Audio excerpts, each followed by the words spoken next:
All right. Ladies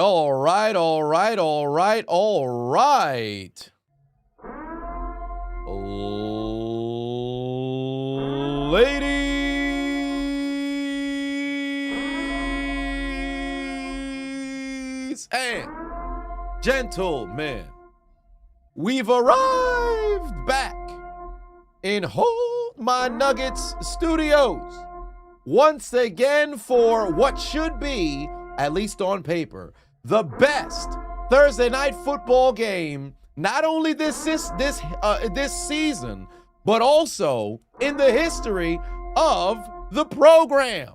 Because never have we had two 11-win teams go 1-on-1 in the middle of the week in a battle for the first place slot, not only in the NFC, but also in the NFC West, as the Los Angeles Rams go on the road again to go and take on the Seattle Seahawks without having Devontae Adams at their disposal in your 2025 NFL Week 16. We are almost there, ladies and gentlemen.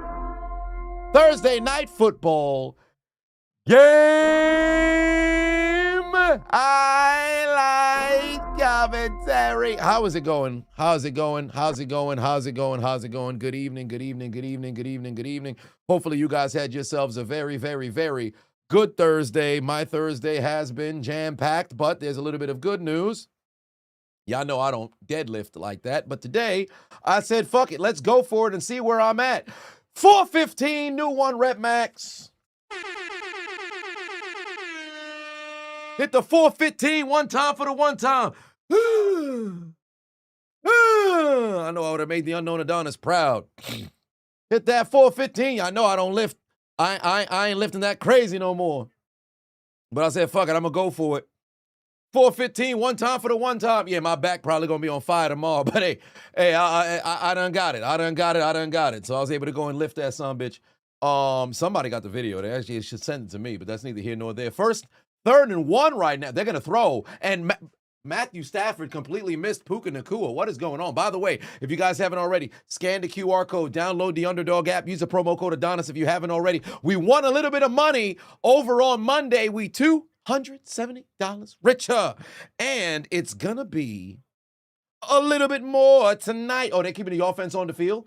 Oh my, are they keeping the offense on the field? I think they're going to go for it. 4th and 1, opening drive. They're going to go for it here. We're going to go down the list and say hello to the people once we get concluded with this 4th down conversion. Might I add, this is also a spectacular jersey being worn right now by the Seattle Seahawks. Let's see if they're actually going to run a play. They are. Hand off to Kyren Williams. He's got it. That's a first down. Or was that Blake Corum? No, that's Kyren Williams. That's a first down. Let's go down the list, say hello to the people. But first, let me take a look at my roster versus my opponent. So here tonight, I have Puka Nacua, Matthew Stafford, Kyren Williams, and Rashid Shaheed. My opponent. 23 just resubscribed for 15 months. What's up, Hunk and Chat? What's going on? As for my opponent, he has the JSN Network, Jackson Smith and Jigba. He has Sam Darnold, Colby Parkinson, and then also Kenneth Luke Skywalker III. On paper, I should win, but we know how this works. There's no guarantees in projections for points. So can I have a consecutive victory over on Underdog? Find out on the next exciting episode, not of Dragon Ball Z, but of tonight's live game highlight commentary. Actually, I think this might be 3 consecutive wins, now that I think about it. No, it would be 2. So what do we get? We got 270 on Monday, 180 on Sunday. Yeah, so 2 consecutive wins. We're looking for win number 3. We're looking for win number 3 in a row. Because remember, on Sunday night football, was that Sunday night? Dallas versus Detroit. Was that Sunday night or was that Thursday night? It escapes me. But Dallas versus Detroit, that was the last time that we had played prior to Monday. Another first down for Kyren Williams. He is eaten on the ground. Did I see Puka's brother got arrested? I saw a tweet, but I didn't know the validity of it. So that's unfortunate. I did see Aiden Ross did bait Puka into the Jewish dance. Apparently it's stereotypical of something of that nature, and evidently he had to come out and make an apology. I saw they had I don't know if it was real or not, but they stated it was a politician who came out and said that Puka was being very anti-Semitic. I said, wait a minute, something's not right here. Because you can clearly see on stream, it was a very popular Jewish streamer in Aiden Ross, who I believe is probably, number 3 streamer in the world behind iShowSpeed and Kai Cenat, who ultimately duped Puka into doing the dance. How the hell does that fall on Puka? Now, albeit you could say ignorance if you will, but how the hell are we going to sit over here and levy such high levels of allegations of anti-Semitism on somebody when a damn Jew told him to do? Hey, that's social media for you, ain't it? Congratulations! I'm just glad they ain't mess around and fine and suspend, son. Oh my God. When you could clearly see what was happening in real time. Here we go. 2nd and 6. Kyron Williams, positive yardage again to set up a 3rd and short. Looking clean, brother. Thank you very much. I appreciate that. Had to throw on the unknown Adonis blue. Yeah, it is week 16. We are inching closer and closer to the conclusion of the season. Tank the Sun giving out gifts.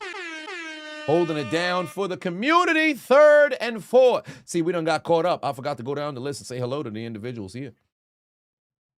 Is Wii Sports Boxing a form of shadow boxing? Anyway, can you get a year 7? Actually, I would say yes. Ooh, first down. No, he's going to be short. I think the forward progress is going to stop him. They're going to mark him probably 2 yards short because he kind of went back into play. They're going to mark him at the line of scrimmage. They might as well kick the field goal here. Where are they going to put the football? Where are they going to put the football? Because he reset himself and then attempted to move forward. Where are they going to put the football here? They're going to keep the offense on the field. Oh, wow. They're actually going to put it at inches. I thought they would have reset it because he got hit back. Did he step out of bounds or did they blow the whistle? I didn't hear it. They're going to set it up 4th and inches. I thought they would have reset the spot and the line of scrimmage he's not going to get it. 4th and inches. Kyron's down. He didn't get there. He's short. He did not get there. They're going to have to go and review this. He should have reached over with the football. I think they're going to say he's short. I don't think he got there. I do not think he got there. They're going to have to run that replay, see if he actually made it or not. They said a virtual measurement. What you mean virtual measurement? Bro, what you mean virtual? Bro, y'all real people. What you doing virtual measurement for? Bro, get the sticks. What you talk about virtual for?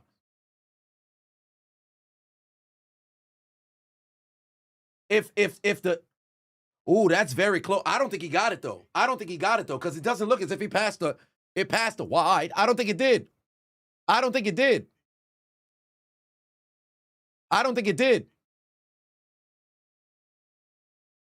got there.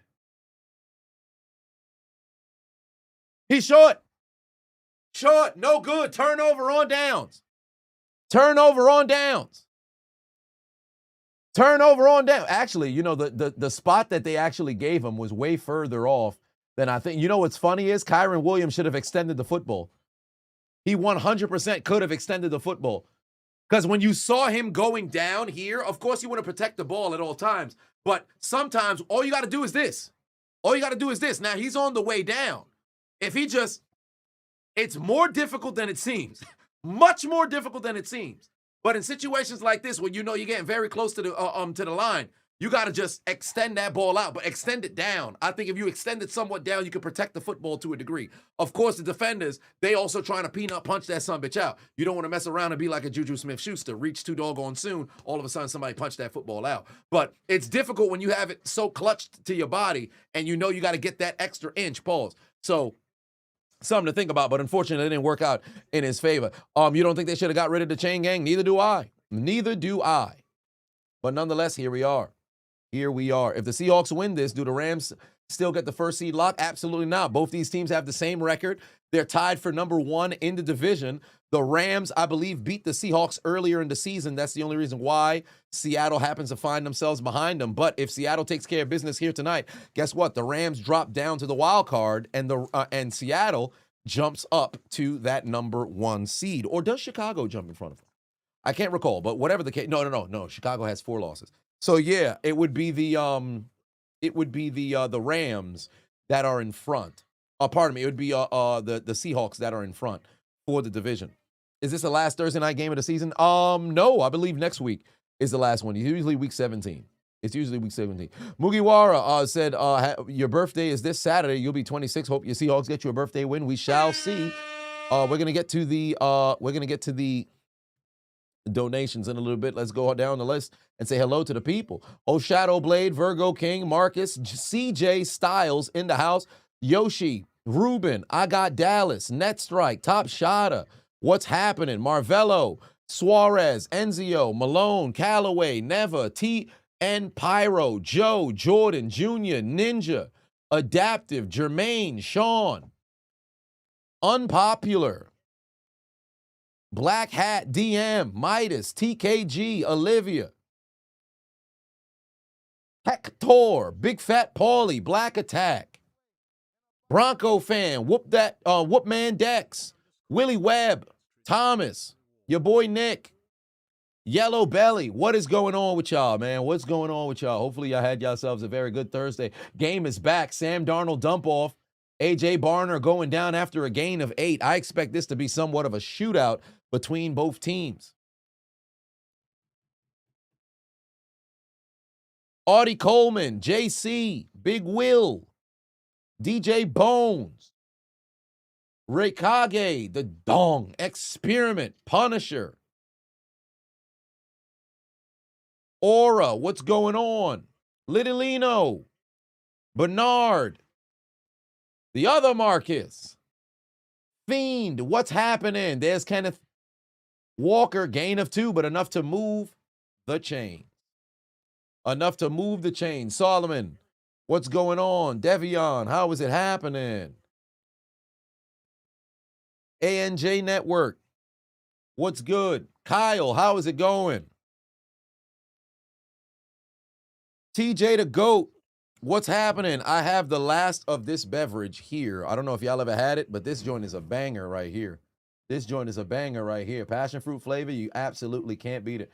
Oh, wait a minute. Oh, Lord. Kenneth Walker got a great convoy of body out in front. He might go. He's down to the 5-yard line. What a catch and run. What a great call. Oh, my ear just popped. Catch and run and a great call. Oh, my. Gambit, what's happening? Ace of Spade, what's happening? Congratulations! Oh my God.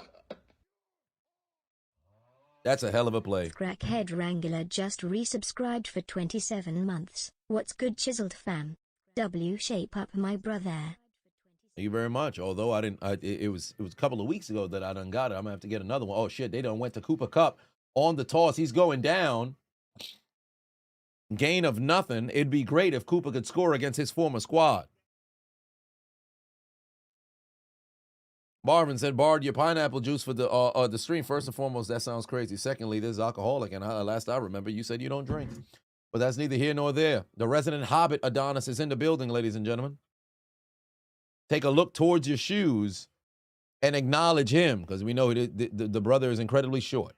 All right. In fact, JBL at WrestleMania 24 had launched, I don't want to say a can, but he had launched a garbage pail at him. Oh, Charbonnet to the end zone. That's a touchdown.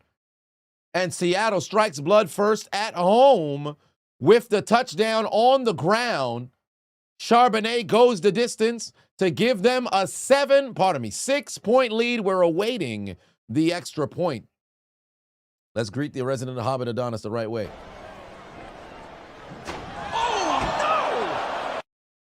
Yes.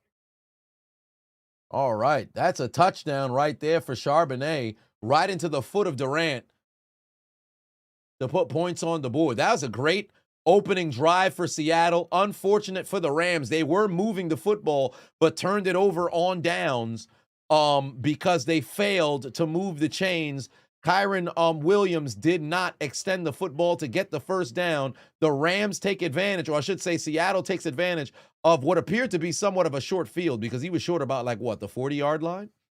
They only had to go 60. But remember, in today's NFL, it's essentially, for all intents and purposes, a short field straight out the gate, because damn near all the drives start at an average of the 33-yard line, between the 30 and the 35? What are we doing, bro?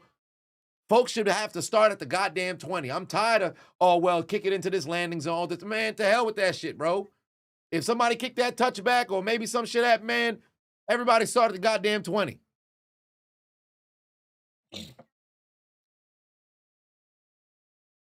Can't stand how short of fields, these offenses got to go. Not a big fan of it.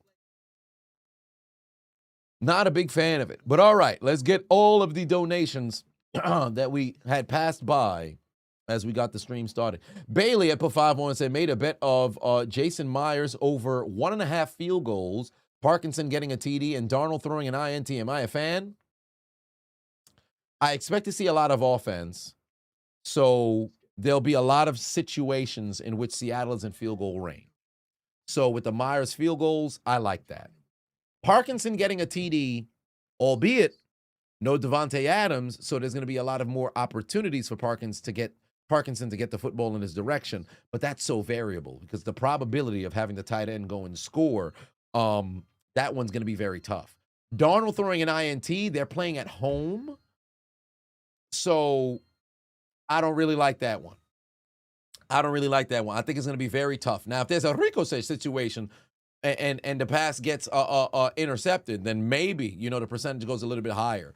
But that back end of that particular wager, it's a tough one. But hey, crazier things have happened. Captain Espanol put 2 on, said, yeah, what's happening, family?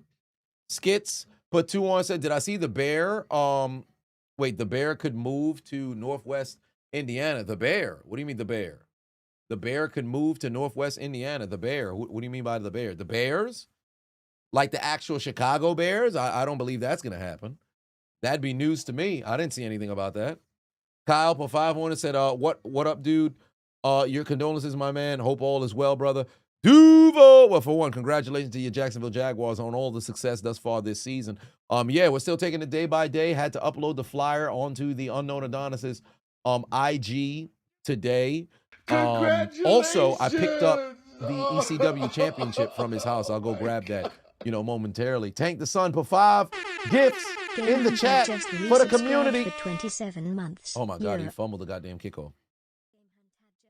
Where's he going? Absolutely nowhere. Take him down at the 24-yard line. Game Hunter in the building. What's happening? Tank the Sun giving out even more gifts. That's 5 gifts from Tank the Sun. Sargent put 5-1 said, what's up, Chiseled? Hope I'm doing well on this Thursday night. You booed, you feel like Homer when he got hit by the chair? Oh my. Jermaine put 2 on and said, when did I get the Mendoza from?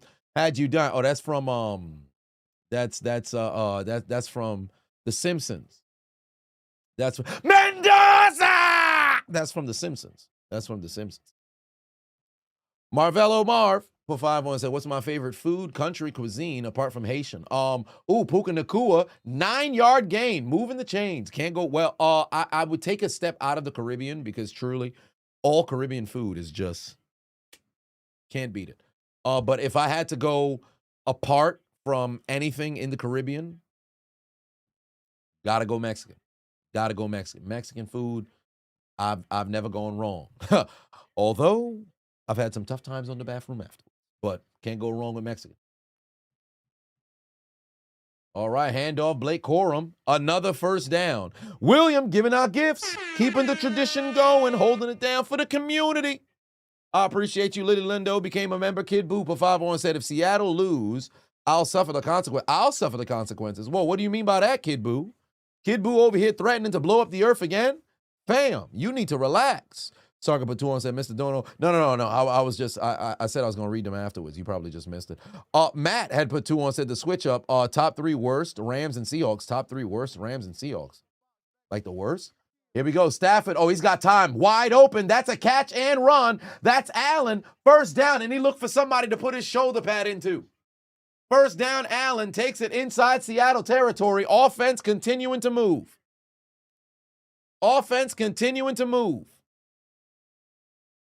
Ruben said, are we drinking tonight? Well, barely. This is product of Holland? Well, what do you know? Angela put 5 on, said, checking on me, big homie. Praying for you still. Thank you very much. I appreciate that. I've received a number of messages. I've only been able to respond on one phone thus far. I still have a whole other phone of messages that I have to get to. Ton of DMs. I was able to respond to a couple earlier today. The entire comment section of the previous video as well. Just a ton of people sending out their well wishes. I truly do appreciate all of you guys, man.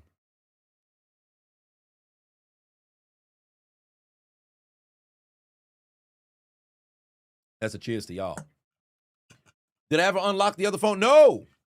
No luck. In fact, I don't know if I showed it on the stream last time. I actually went to his house and I got all of his previous phones. Well, not all of them, but the bulk share of them. This one, I think I need a different charger for this one. It's a different kind of charger. So, but this was his phone, maybe oh wow, Alan dropped the ball. This was his phone, maybe I want to say 8 some years ago. I cannot remember when he had this phone, and I don't have the charge. This one, for whatever reason, is not charging, but this one's probably older than the other one. I bought him because I have the Galaxy S21. My phone is the Galaxy S21, right? Shit, it's charging, so you can't see it, but I have the S21, right? I bought him the S21 a week after I got mine. He broke it, throwing it inside of his room. I think he was angry at his dog or something like that. He ended up getting a replacement, broke that one too. Both these screens don't even turn on. 3rd and 5, pass sales incomplete. They're going to have to kick a field goal. Failure. They enter inside Seattle territory again, but fail to move the chain. So I tried to get these on, but the screens are absolutely fucked up. And I can go get the screen replaced, but then I'm afraid I'd run into the exact same situation. But perhaps that might be an avenue as well. So these two served me no purpose for trying to identify what the code could possibly be. They're keeping the offense on the field again, but I did get his penultimate phone before the final phone, and this has a 6-digit code that pretty much confirmed. Oh wow, they got. How the hell did Puka make that catch? That's incredible. That is absolutely incredible. Are you serious? Did you see that? Stafford threw the ball way too early. Puka still made the catch, and there was laundry on the field at the start, at the damn snap. If this is a legal shift and that takes that away, it's offsides on the defense. It'd have been a first down anyway. Actually, no. 5-yard penalty on offsides. It was a 4th and 5, depending on how long the 5 happened to be. Pause. Preemptive pause. Or actually, post-emptive pause. That's not a word. Post-emptive is not a pause. We just go with pause, right? Hey, yo. But they threw the flag for the offsides. It'll probably ended up being 4th and inches. But look at the replay here on the catch by Puka Nacua. Are you kidding me? Are you kidding me? Look at the catch radius of this kid. This guy is outrageous, bro. This guy is outrageous, bro. What a catch. Spectacular. Oh, my Lord. Yes, posthumous. Posthumous? Is the U silent?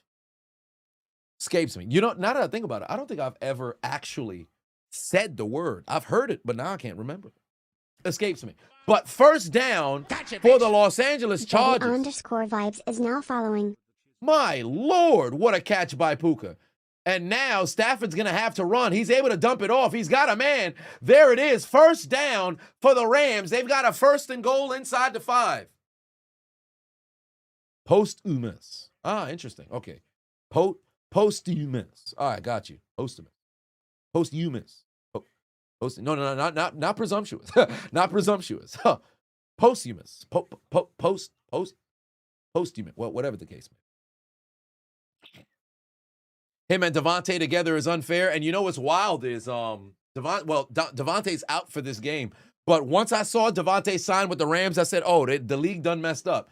Somebody should have thrown some money at him because he's absolutely going to cook in McVay's offense. And right now, he's leading the league in touchdowns for wide receivers. And he went on the pivot and he said, yo, for folks who thinks he's done, watch what he does this year. Devontae's a first ballot Hall of Famer, bro. Devontae is a first. Remember, it went in the 2010s. Calvin was the best receiver in the league in the early 2010s. Then it was Antonio Brown and Julio Jones that was battling. DeAndre Hopkins started adding himself into the conversation. So it was like, it's the 3 of us who are up there as well. Larry was always consistent, but I don't think wow, there down goes Corum. They're going to have to throw on this third down. But those three were there. Towards the tail end of the 2010s, as AB started to go a little crazy, 2019, because I think AB was still in the best in the league by the time we hit 2018, and he got robbed of another first-team All-Pro because he walked out on the team. Like 2018, he should have been a first-team All-Pro. That would have been 6 years straight or whatever the case is, right? So late 2019 on, then you started having some, I should say during that time period when it's it's AB. It's, oh, wow, there he got him. Wait, oh, who was that? Was that Puka? I think that was Puka. Halfway. Yo, they might have to go and review this. Oh, Puka is still down. Puka's still down. Puka's still down. Uh-oh. Uh-oh. Oh, no, he's back up now. I think something happened to Puka Nacua, but I think they should. Oh, wait, what the hell? Now Dotson is down. Whoa, what's going on? You got 2 Los Angeles Rams down. Puka Nacua was down for a little bit longer, and then Dotson was apparently down as well. Puka on the catch. Did he get in? You know, we need the side angle. We need the side angle. Did Puka get there? No, he's short. He's short. It's fourth and it's going to be 4th and inches. 4th and half an inch here. 4th and half an inch here. He's short. He didn't get there. He did not get there. But yeah, to answer the question, just regarding receivers, right? And I should say as to why Devontae is going to be that first ballot Hall of Famer. Now, when you look at it, it was AB, Julio, DeAndre Hopkins. Michael Thomas had a little bit of a moment in which he was going to jump into that stratosphere as well. But then 19 or so, Davante Adams came onto the scene. He was already cooking, but then really became that number 1 best in the league. And then early 2020s, it's Davante Adams, it's Tyreek Hill. Here comes into the league Justin Jefferson and Jamar Chase, and those guys now establishing themselves as those who are taking, you know, taking the torch, if you will. You had a year, an anomaly from Cup and all the other stuff, but man, Devontae, one of them ones, man. Devontae's one of them ones. I think currently right now, number 7 all time. Oh, no, Mike Evans was never Mike Evans was never in the top 3 receivers in the league. Mike Evans is like Frank Gore. Incredibly reliable, incredibly consistent. Never the best. But he was one of the best. But never the best. Nope. AJ Green was good. AJ Green was good. Borderline great. Greatest? No. But AJ Green was very good. But then a lot of time in today's NFL, there's a lot of times where you're gonna have some guys. I don't want to say they have inflated numbers, but there's gonna be some guys who have some spectacular numbers. But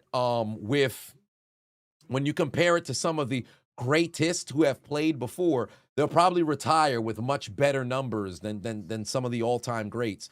And then I would hate for folks to make it all about numbers, but we know how no, Evans is a Hall of Famer. Evans is 100% a Hall of Famer.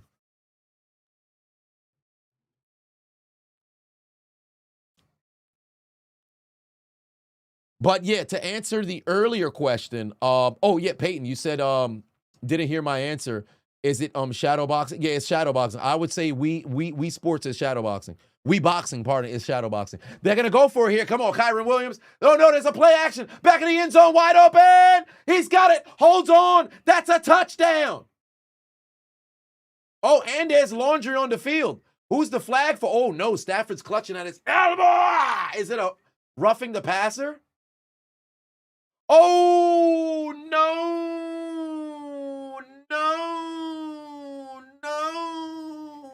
It's a flag on the Rams. It's coming back. Laundry on the field. Ineligible player down the field. Oh, wow, he blocked him into the end zone. You fat bastard. You blocked him into the end zone, and you didn't even need to. Oh, what a shame.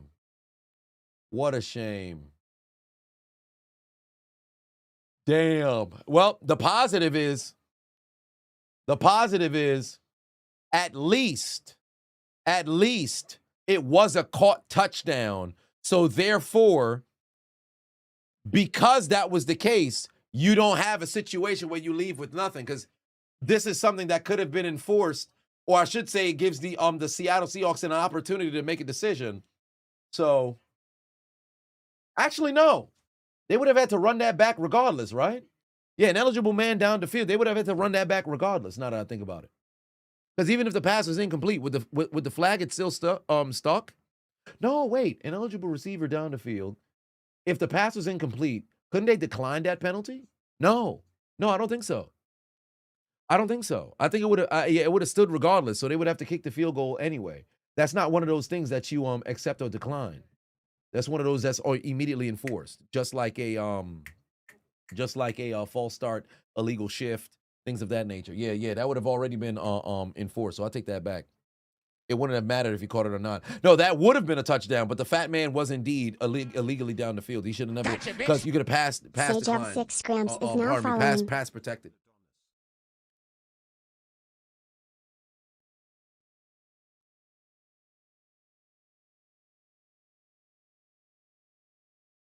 Wait, he said it's not a foul.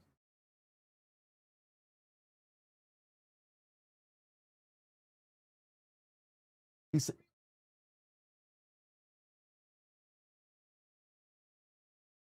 because the defender pushed him. That's why they're saying it's actually not a foul.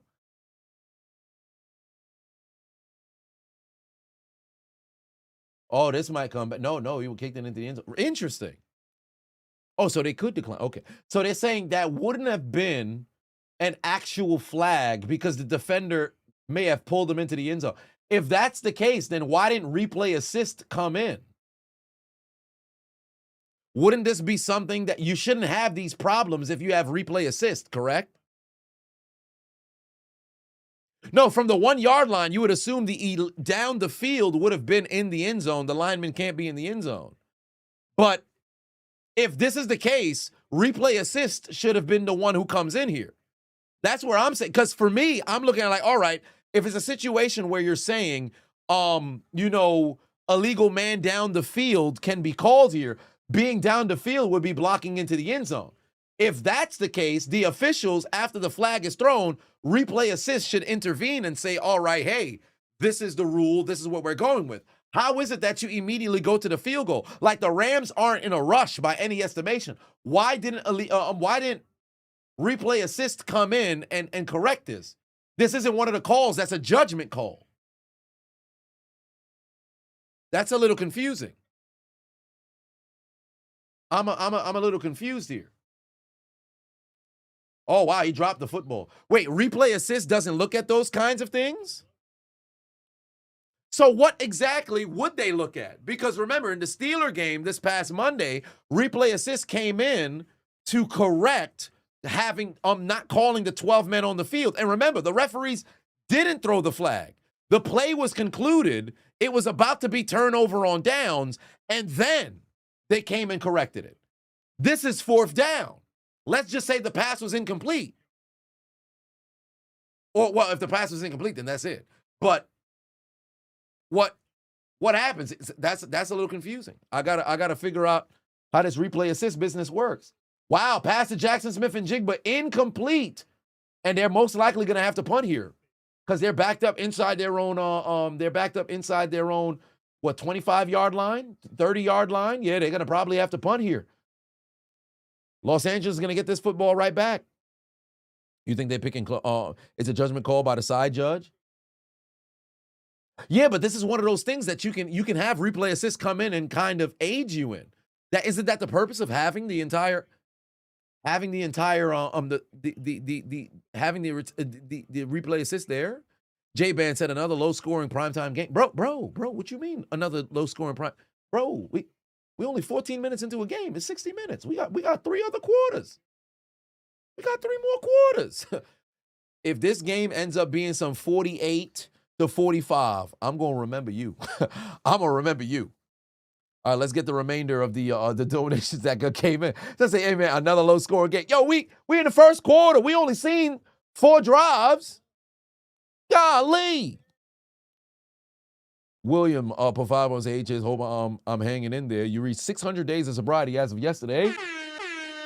What are your favorite people? Grateful for you. I'm grateful for you. Always popping into the chat, keeping us updated on the sobriety journey. We truly do appreciate you. Everybody looks forward to when you drop into the chat. Funny enough, there are some days in which we've gone live and it's reached towards the tail end of the stream. I think there was one particular game. I think you came in around maybe the fourth quarter or so, and then around the third. So I'm like, man, where William at? He's usually in here throwing donations. It was funny. I had a good laugh about it. And then here you came there in the fourth, like clockwork. So we appreciate you. You're a staple in the community. Thank you very much for sharing your sobriety journey, and cheers to you. I'll have some water here to celebrate alongside you. Maddie J Cosplay, first time chatter. Hello. How are you? Kyle Donovan for 516. Congrats on Coughlin. Tom Coughlin, that is, getting a nomination for the Hall of Fame. Dude is underrated. I think his days in Jacksonville would be categorized as underrated. His days in New York are well categorized and acknowledged, if you will. Actually, you know what? I might take that back, because amongst actual football fans, I think they can acknowledge the work that Tom Coughlin had put in. But casuals attribute almost all of the Giants' success in 2007 to 2011 to Eli Manning. To hell with the defense. Sunrise Galaxy. To hell with the other, the playmakers on the ground, having the Brandon Jacobs, the Earth, Wind, Fire of Jacobs, Ward, and Bradshaw, everything Eli. So it's like, people don't even talk about, well, look at what the ranking was at the end of the season. Did you see how they played throughout the playoffs? Is just Eli Manning match? All right. But that's casual. So yeah, you know what? Yeah. By the way, I saw a video going viral of Jimmy Smith's performance against the 2000s Ravens. He accounted for 11% of the yardage against the Ravens in 2000. Isn't that crazy? Jimmy Smith was a fucking dog, man. It sucks that he's going to become a trivia question, or shit, he's kind of a trivia question right now. Matthew for 5-1 said, if Stafford wins another Super Bowl with the Rams, where would that rank him amongst the all-time great QBs? Well, for one, he has a ton of that production that's there. So immediately that would jump him. Oh, wow. There's Puka Nacua over the middle. Puka's going to sprint. Puka on the move. Puka inside the 50, inside the 40, down inside the 35. Nacua is loose. Puka Nacua with a huge first down. The Los Angeles Rams are marching from their own 12-yard line. Puka went flying. I think they were at the 11. Look at Puka on the route. Finds the hole in the coverage. Able to take off and goes flying on a 50-plus yard reception. What's that, a 54-yard catch? What a pass by Stafford. Better catch by Puka. And he took off flying. Puka Nacua with a huge first down. Sarga Batuon said NFL best holiday games, Xmas or Thanksgiving. 100% Thanksgiving. The Christmas is new. Kyron Williams on the carry, positive yardage. Somebody going to need to account for Puka Nacua, man. Somebody's going to need to account for Puka Nacua. He's on his way to another all-pro season. Golly, Puka Nacua making plays, man. Matt J. Cosplay said, doing good, everything, enjoying a rare, good Thursday night game. Indeed, indeed. And that concludes the first quarter? Yep, that is the end of the first quarter, ladies and gentlemen. Matt, earlier had asked to switch up to the top three worst Rams and Seahawks.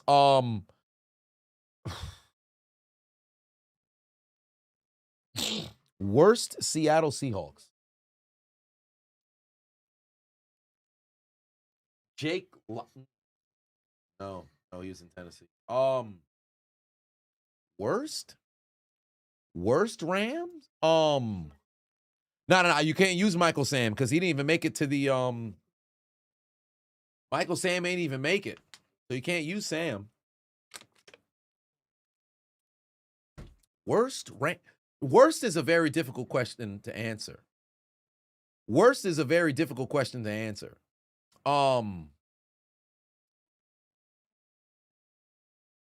Top Rams defensive tackles and top three defensive Seattle defensive ends. Okay, so Rams defensive tackles, Aaron Donald, obviously. Deacon Jones is an end. Merlin Olsen, I believe, was a D end. Or might he be a D tackle? Merlin Olsen was a D tackle or a D end? I think he was a D end.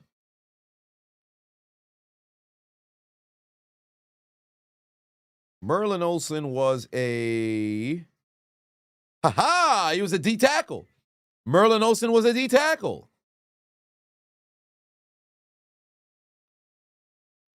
Merlin Olsen was a D tackle. All right. Yeah, he was a D tackle.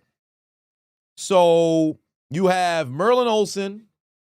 You have Aaron Donald. At that point, I mean, shit, you just plug, you could plug anybody who. No, Sam Bradford, I wouldn't put Sam Bradford for one of the worst Rams all time. I wouldn't do all that. There's probably some other quarterbacks who you could throw in there for worse Rams. No, Cliff Averill was on the outside. Cliff Averill was on the outside. He wasn't inside. Michael Bennett was inside though. Oh no. But the question was defensive ends. Okay, yeah. So that makes a bit more sense. So you're not wrong. If I wanted one more, Greg Robinson, was he inside or outside? I can't remember.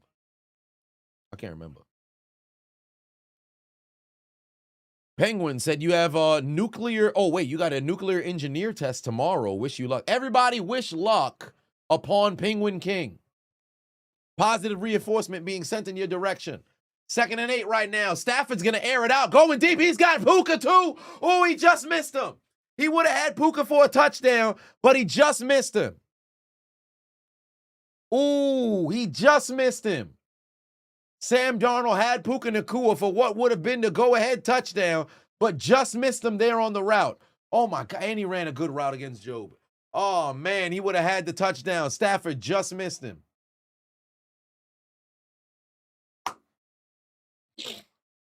That was a great route, too, and the rain is starting to come down. And the rain come down. Witherspoon able to go and move the chains. That's a first down, and this drive continues.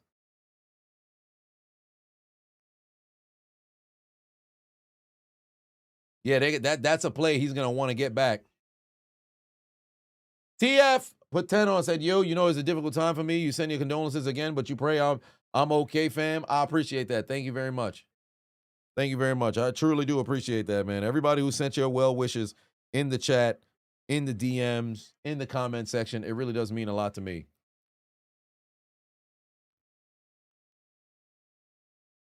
All right, here we go. 1st and 10. There's a handoff. Kyron Williams reverses field. He's going to pick up about 4 here.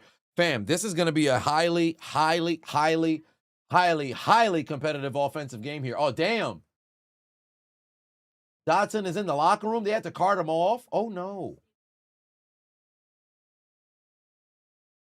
Ooh, that's not good. He might be gone. He might be gone for the rest of the game.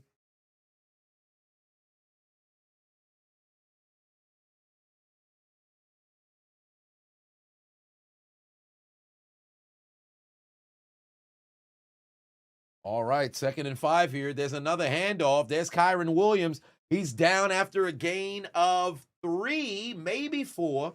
That's going to set up another 3rd and short here. Remember, this down and distance, you kind of want to find the end zone. You don't want a situation in which you don't find the end zone here. You're going to want to score. Oh, yeah, and to answer the question regarding Stafford, because you said I didn't finish the thing with Stafford. Stafford would now become a multi-starting quarterback Super Bowl winner, so that would end up jumping him over like the Steve Youngs of the world, despite the fact Young got a 2-time MVP. Stafford has never really, well, this could be the year he wins the MVP. Oh, wow, he threw it too low for Allen, and now it's incomplete, 4th and 2. What do you want to do? They're probably going to keep the offense on the field. The way the offense is moving, I actually agree with this. Albeit, sometimes you got to just go and take the points. This is one of those situations where offensively, they're fucking cooking right now. So if you want to take the Dan Gamble, now's actually the appropriate time to go and do it. I'm actually not above it. If you want to go the route and go play the Dan Gamble, you might as well go for it. This is their fourth down conversion attempt tonight. All right, here you go. Motion man. Oh, damn. Low key, they had somebody jump off sides. That wasn't the case. They're just going to take the delay game, kick the field goal. cut the deficit down to 1. I'm not above it if they go for it. I was not above it if they went for it. I wouldn't be above it if they actually went for it there. Put 2 on it, said better in their prime, Bell, Gurley, or Elliott. And truly, production-wise, Todd Gurley. Todd Gurley scored, what, 75 touchdowns in like 5 years? Still, till this day, Gurley's top 5 in what, touchdowns? Since he entered the league, he hasn't played in 5 years. I think Gurley might be eligible for the Hall of Fame this year. He's not going to ever get in. He's like Clinton Portis. He's like Priest Holmes, right? Gang of touchdowns, but unfortunately injuries robbed their careers. Le'Veon Bell, if he was healthy through and through, oh my God, this dude was a fucking problem. And I think pure running back wise, Elliott probably was the best of the 3. Versatility, I think Bell was more versatile than all of them. Explosiveness, I think Gurley was more explosive than all of them. All 3 of those guys were absolute beasts. All 3 of those guys were absolute beasts. But to ultimately answer it for Stafford, because I know I keep getting sidetracked. To answer it for Stafford, so how many quarterbacks have multiple Super Bowl wins as starting quarterbacks if Stafford gets it? So Bart Starr went back-to-back. Bob Greasy ended up getting 2 Super Bowls as well. Oh, well, yeah, he did play because Earl Morrall ended up sitting for he played the entirety of the undefeated season, and then I believe Bob Greasy came back in the Super Bowl, and they split time in the Super Bowl. So there's that. Staubach has 2 as well. Obviously, Terry Bradshaw, that's 5. No, that's 4. Starr, Staubach, Greasy, Bradshaw, no, that's 4. In the 80s, Montana, well, he's got 4. Steve Young was a backup for 2. He ended up getting his own. Aikman, that's another one. Oh, shit, John Plunkett. Almost forgot Plunkett. Plunkett's there. There's Aikman. Elway. Because Favre only won 1. Elway. Roethlisberger. Well, Brady. Roethlisberger. Peyton Manning, Eli Manning.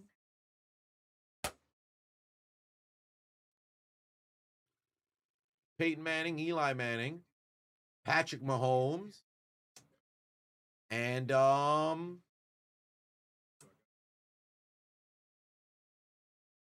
shit. That's it. Am I missing somebody? That might be it. Starting quarterbacks that won multiple Super Bowls, that might be it. No, Kurt Warner only won 1. He played in 3, but he only won 1. So if Stafford were to win another championship, he probably ends up jumping into, I think, undoubtedly that top 15. Jimmy G was a backup. He jumps into that top 15. Now, when you think, I don't think he would jump over like, for example, I don't think he would jump over Favre. I don't think he would jump over Rodgers. I don't think he would jump over Breeze. I don't think he would jump over, even with no championships, I don't think he would jump over Marino, because you got to, Marino is, if Marino had 2 rings, it probably has the same weight as Montana's ring. Like there's some guys who, like, a championship, for example, like if Aaron Rodgers had 3 rings, or if Peyton had 4 rings, these 2 can legitimately have an argument of being said GOAT, greatest of all time, if you will, and be comparable somewhat to a degree with Brady. Like there's some guys where no, Doug Williams, no. I'm talking about as starting quarterback, not just having Autogram doesn't count because he was in pre-Super Bowl era. Like there's some guys where just the way that they played the game, the production, and the dominance that they had on the field, you can like Drew Brees. If Brees had maybe 3 rings, because Brady has 7, that's where, but he'd probably not have 7 if some of the other guys messed around and they got another one, right? Because in my opinion, in 2018, if it was the 2018 Patriots versus the 2018 Saints, the Saints probably win that championship, right? If Matt LaFleur decides to go for it on 4th down and the Packers score. Now, it's all if, right? That takes another one away from Brady. Now he's down to 5. Seattle runs the football. Take that one. If Atlanta runs the football, now you're down to 3. So it's so many different, but these are all what ifs. You could have, should have, would have, but you didn't. So, but these are, yeah, Elway won 2. He lost 3, but he won 2. And I did mention Elway. Down goes Darnold. That's a sack right there. Hey, the Rams defense starting to wake up now. Last drive, 3 and out. This drive, they're forcing them here on 3rd down. Hey, Seattle better wake the fuck up, bro, because Los Angeles drive has been positive this entire game. The only time that they ended without points was on the opening drive where they had to punt due to a turnover. I shouldn't say punt. They had a turnover on downs. They didn't have to punt. They never had to punt thus far in this game. All 3 of the drives has entered inside Seattle territory. Both of them, or I should say the last 2 ended with points. Man, hey, Seattle better tighten up here. 3rd and 15. Get this football to Jackson Smith and Jigba. I don't think I saw him touch the football yet. They're going to try a swing pass over to Luke Skywalker the 3rd. Can he get to the 1st down marker? No, he can't. He's short. They're going to have to punt. They're going to have to punt. 2011, the Saints low-key got hoed because if I remember correctly, before the catch, there was a penalty that should have or should have not been called. It escapes me. But, oh, my God, why am I forgetting this? Was it? What the hell happened? It was before Vernon Davis's catch. No, never mind. I'm thinking of the wrong catch. I'm thinking of the wrong catch. Actually, no, I don't think I am. I think there was a bad situation in both situations of the catch. Great run back over here. I think there was a bad call in both of the variations of the catch. But ultimately, the Giants shouldn't even have made it to the Super Bowl. Kyle Williams just doesn't know how to catch a fucking punt or carry a punt. That ultimately gifted the Giants a championship berth. The Niners screwed themselves. Yeah, no. There was 2 catches. There was a catch against the Packers, and there was a catch against the Saints. The Giants and the Niners was in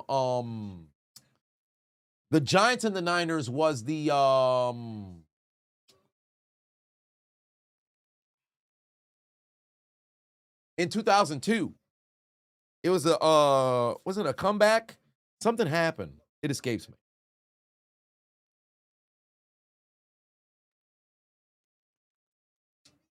Dakota Pavamo said, in your humble opinion, the NFL needs to get rid of field goals. You're tired of seeing a team get into the opposite team territory only scoring a fucking field goal? Well, I don't think that's a good idea.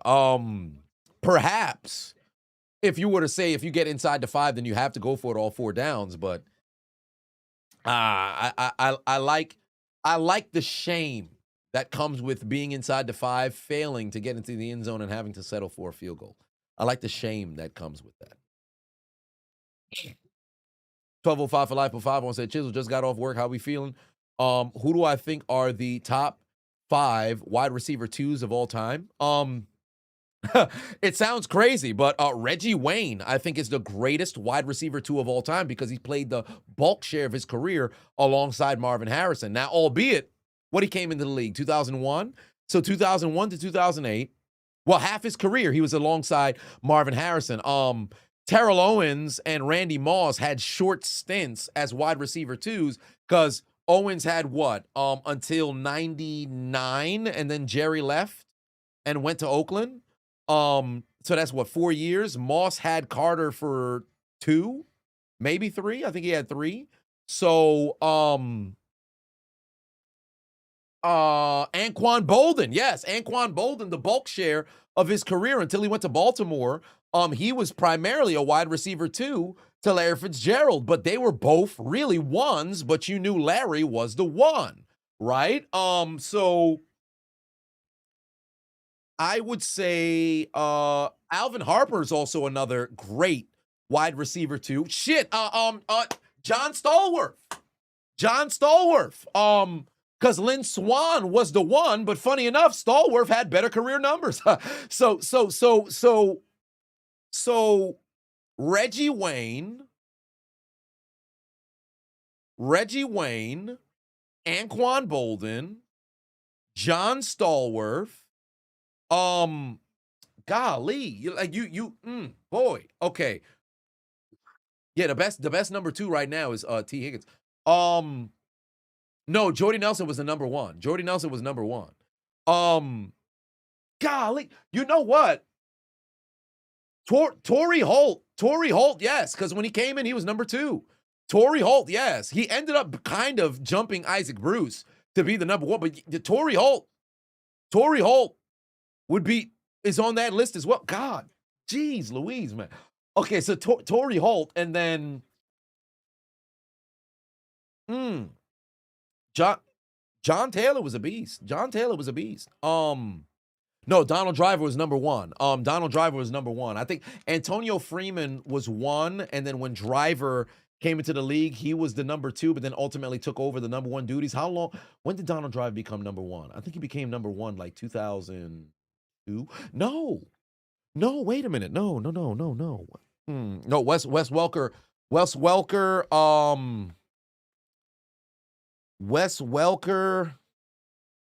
You know, Wes Welker kind of. Wes Welker, kind of,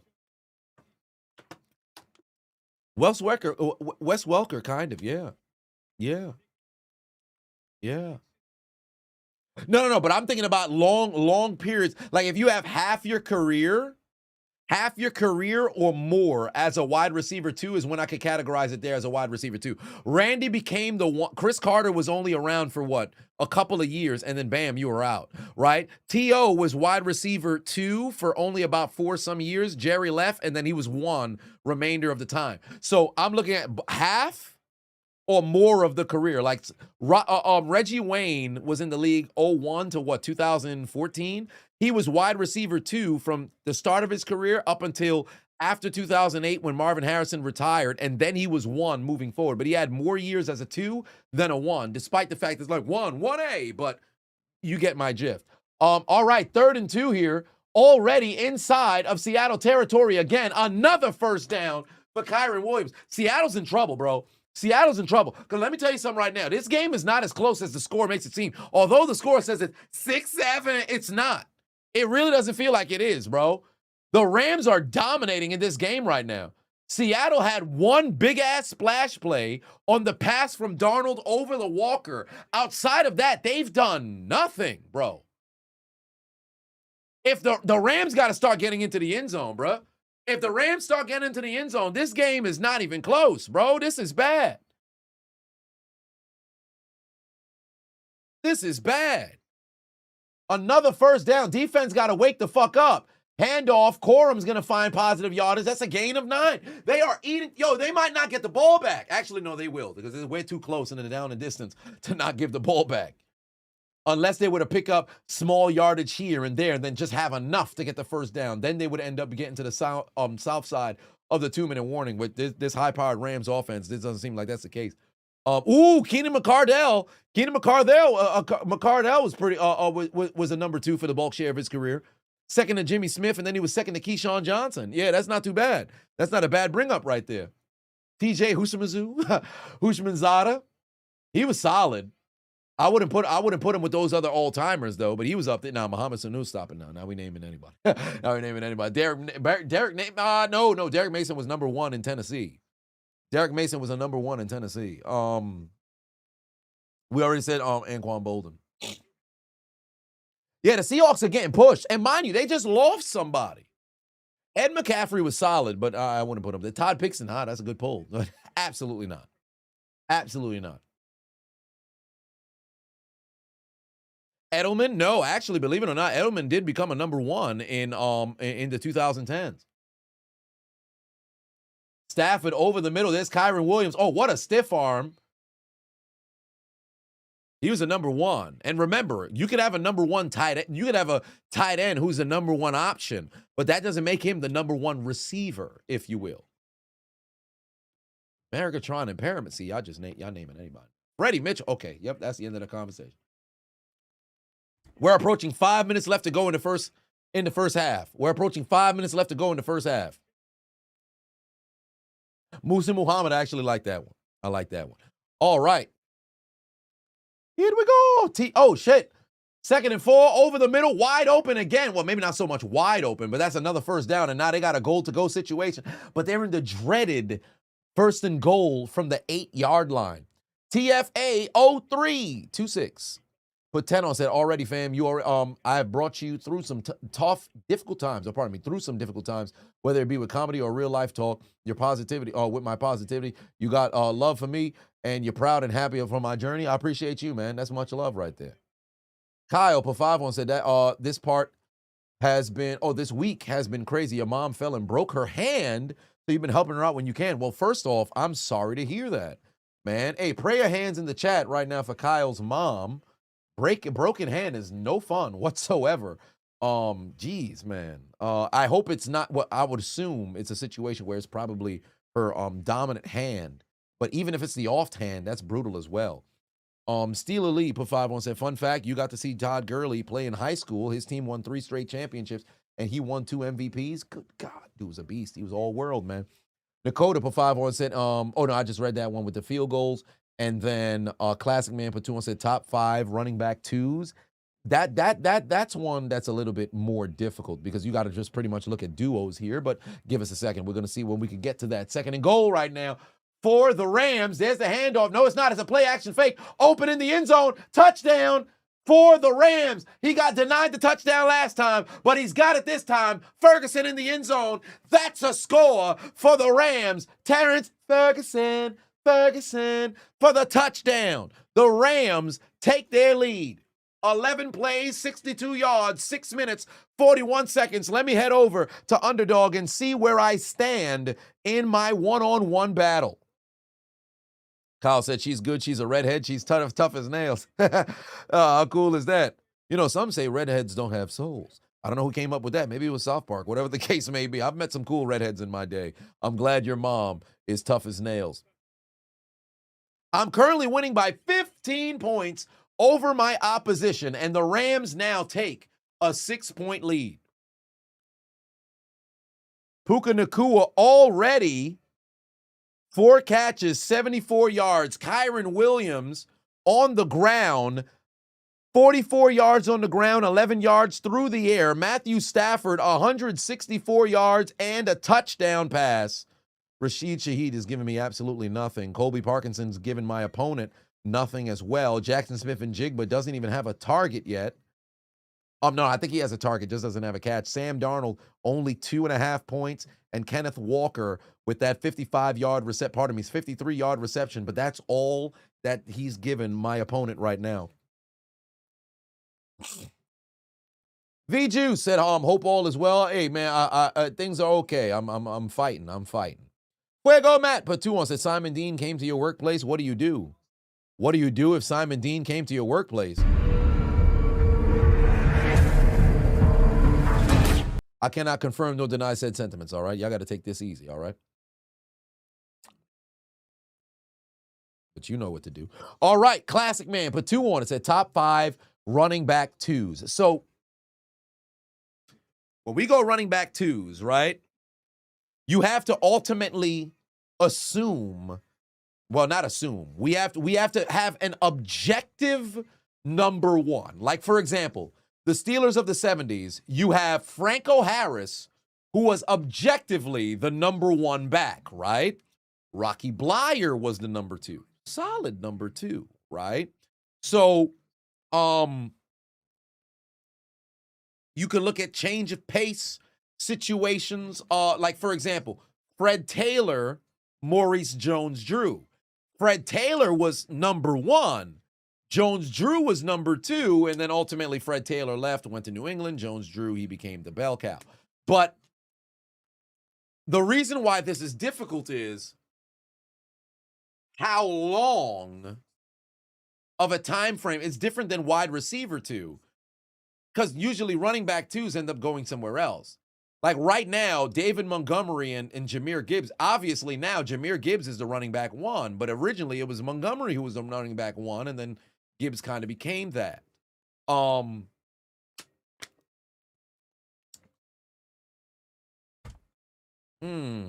Willie Parker, Jerome Bettis, but then I don't think they would qualify there. It's kind of tough. Allstott was a bit more of a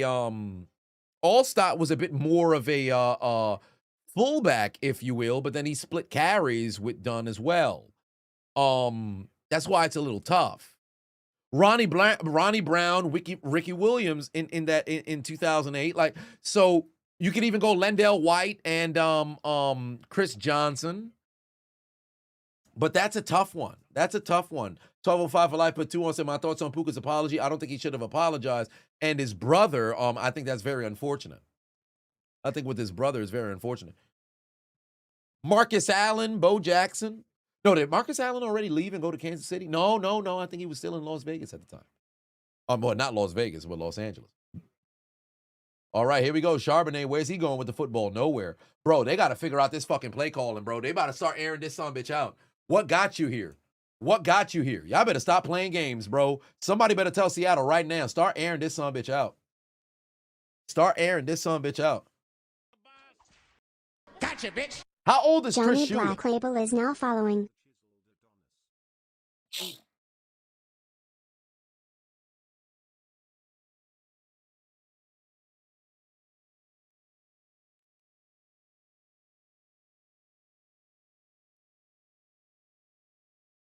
Earl Campbell, a running back too? Not to my estimation. Oh my God, they done got to damn Darnold. Pardon me, they got to Darnold again. Oh, this is about to be bad. He's 39. Yeah, somebody gonna try to throw some money at him. But I'll tell you something right now. Somebody better throw some fucking money at the offensive line and get them boys to start playing football, because they are not playing football at all today. Ha ha ha ha! TJ Duckett. That's a great name right there. Who remember Early Doucette? STR with a pull right there with TJ Duckett. Kyle Pafamo said that 07 season was fun as hell. MDJ and Taylor, Garrard exceeded expectations, but that contract was such BS. 3rd and 16 right now. They're going to end up just running it with Walker. Walker's going to break a tackle. Oh, Walker gets the first down. How does that happen? Impossible. They just went and tried to run the football and say, fuck it, let's just take this, to the 2-minute warning and put the ball away. What a spectacular play right there from Walker. And now they got a first down. Wow. You got to make a tackle there. Hey, the Rams got lazy. Rams got absolutely lazy. Cam Curl was arm tackling there. Byron Young couldn't seem to get his hands on him. You just ran a motherfucking draw after a sack, and now you got fresh life. Here, the Rams would have had an opportunity to get the ball back, make it a 2-possession game, because the field goal would have made it a 2-possession game regardless. But for whatever reason, folks couldn't go out there and tackle. And now Seattle actually got a little bit of chance to go and build momentum. Wow.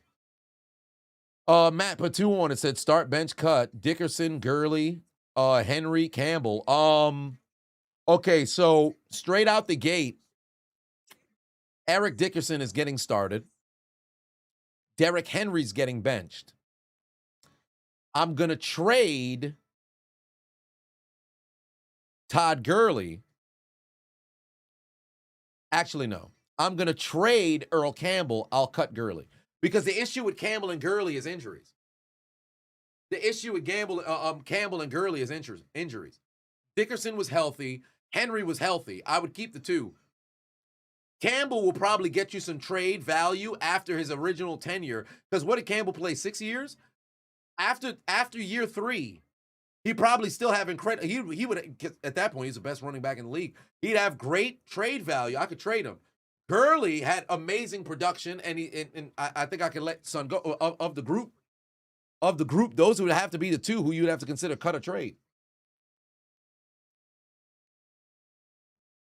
Yeah, but Earl Campbell played so fucking physical, I wasn't surprised that his body ended up breaking up. But it was brutal. Yeah, the Rams said, nah, I don't really feel like it. I don't really feel like it. Earl Campbell seemed like he was on a bad team, but that was before your time. Well, the Oilers were actually, believe it or not, in the 1979 AFC Championship, Dan Pastorini threw a fucking dime to, I forget his first name, but Renfro in the corner, right? And feel free to go and Google this if you haven't already seen it. Renfro catches the touchdown and gets both feet in bounds. They're playing, I believe, in Pittsburgh. But unfortunately, this is before instant replay was available to the referees. So on television, you can see the instant replay, but the officials on the field can't see it. So when they're running the replay, you're seeing him catch the football in bounds. He got both feet in bounds. But the referees they were pretty much debating like, yo, was he in bounds? I don't think he was. It looked like he was out of bounds. Yeah, I think Son was out of bounds, bro. Well, incomplete. That would have been the go-ahead touchdown. They got fucked. They should have went to the Super Bowl. They 100% should have went to the Super Bowl to go play against the Rams, but they got fucked. And they were never the same. That was the best season that they had. That was the best season that they had with Earl Campbell, I believe. They made it all the way to the AFC Championship, but and what's wild is there were so many play. Oh, Dan Renfro. Well, there it is. Was it no? Dan Pastorini was Dan Pastorini with Am I tripping? Dan Pastorini. Am I tripping? No. Yeah. He was a quarterback for the Oilers. Yeah, he was a quarterback for the Oilers. I was thinking of the quarterback. I was thinking he was the 70s Broncos quarterback, but I forget son name. Who took them to the Super Bowl in 77? I believe they played the Cowboys and lost. Who the fuck was the Broncos quarterback in 77? Shit, the name escapes me. The name escapes me. Marvello Patuan said most team position shock so far, best and worst. Yes, Morton. Fucking Morton. Thank you very much. Fucking Morton. There we go. The most surprising team, best and worst so far. I would say I'm not shocked by Chicago because I said this would be the situation coming into the year. There's the handoff. Where's it going? Nowhere. I would say I'm shocked by the production from Baltimore. And then I would also say I'm shocked on the best side from Denver and New England. Denver and New England. Not nice. But 5 on it said, what was the fashion in which Cena tapped out a middle finger to the front office in Triple H? It really didn't seem like it. No, I don't think so. Because I think that this was Cena's decision on how to go out. He actually explained it on Cody Rhodes' podcast. I didn't watch it yet, but I did see one clip. But similar to what I said in my video, I think the match was perfect. Gotcha, I think he went out the way he wanted to. And you could see it wasn't a situation where he couldn't keep fighting. He said, you know what? I'm done. Tapped out. So I think that was the right call. I think that was the right call. No, Marcus, he's not saying the entirety of the run. He's saying just strictly the match. That's why he mentioned tapping out. He's meaning strictly the match. Darnold's gonna run, but a late flag comes in. This might end up being holding on the offense. Wait, what the hell? Oh, it's holding on the defense. Oh, the ref went running to go get Darnold like he was in trouble. Shorty went flying into the damn onto the sideline, but his defensive holding is going to be an automatic first down.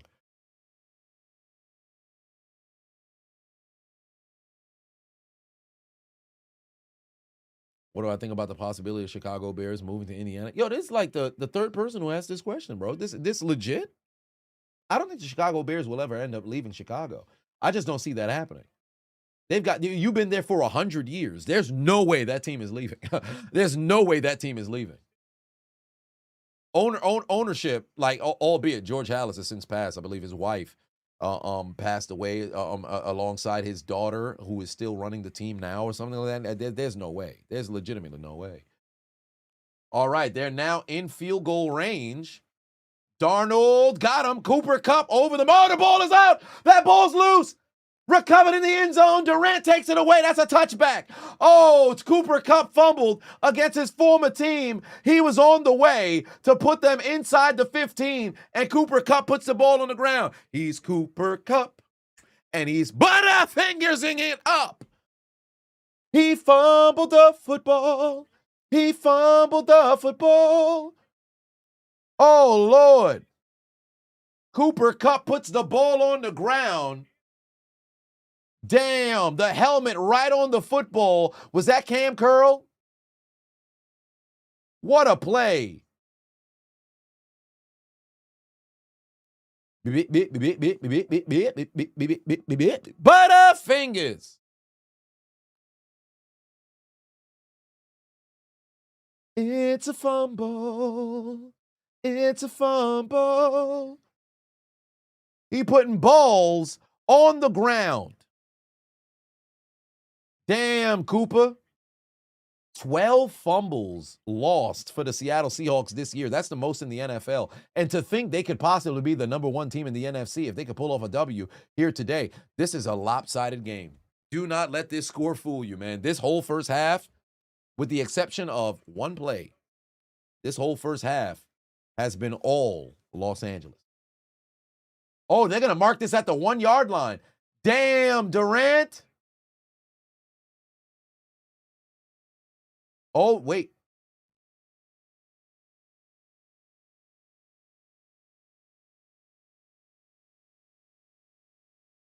When does he get control of the football? Oh, he's in the end zone. He's in the end zone. You could see the ball move when he fell on top of it. It's when he was in the end zone. Because if you look at it from the top angle, you don't see control and possession. Just because his body's on top of it, but you see the football move from the far end. Now, I think they got to put this a touchback. There's no way they're going to put this sumbitch at the 1. There's no way. Because look, the football's not all the way secured. It's until he's on top of the line is when he actually gets possession. They got to put that at the 20-yard line. You can't mark that at the 1. And that's actually the right thing for him to do. That's actually the right call to be made as well, because if you consider trying to go and scoop, if you don't scoop it, it's a live ball that can be fell on in the end zone, resulting in a touchdown.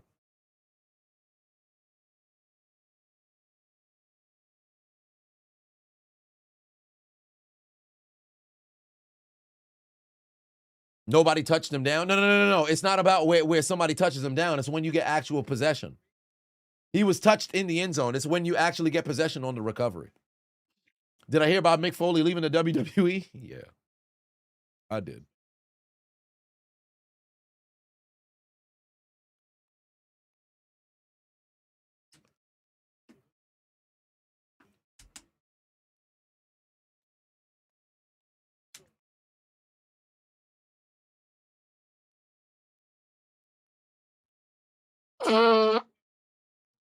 All right, Stafford's going to throw. Going down the field. In cover. Oh, my God. That would have been a beautiful fucking catch. Is that Tutu Atwell? Nope. That was Steinfeld. Oh, my God. That was about to be a magnificent catch. That's a hell of a pass by Stafford. I want to see if he just didn't survive the ground or if the ball got batted out of the receiver's hands. Because this is a dime right here. Oh, that's a good defensive play right there. That's just a good defensive play right there by Job. He got his hand on it and was able to push it, pull it out. I don't think he would have been in Boonce anyway. They're going to run it. They nearly fumbled on the snap there. Is Seattle going to call timeout? I think Seattle's going to use a timeout here to try to see if they can get the ball back. Yep, Seattle's going to use a timeout here so they can at least well, technically it's not really going to do anything, because if McVay runs it, I think probably the safe bet right here is just run this football. You could just run this football, go to the half, Or try to just run, you pick up a first down, then you use the timeout. Because remember, you're still up by 6. Now, the only downside is Seattle's going to get this football to start the second half. Gotcha, bitch. King Von D You hate those Seahawks unis? I actually like them. them. I like these Seahawks unis. These ones ain't too bad. Yep, they're going to run it with Kyron Williams. He's going down. Take it to the half because Seattle can't stop the clock anyway. Take it to the half. Good call. Yeah, that's the use of a timeout because they're not getting it back. Correct, because the thing is, it all depends on, they call the timeout just to say, yo, be prepared for whatever, they may be able to go and call here. So if in the event they go and they get the first down, well, there's nothing that you could do. But if you do get the stop, then you're going to the half. 6-point lead, but yeah, McVay always taking off. But 6-point lead, but it feels like it's so much more vast between the two teams. Like, legitimately, this is all Los Angeles in this first half.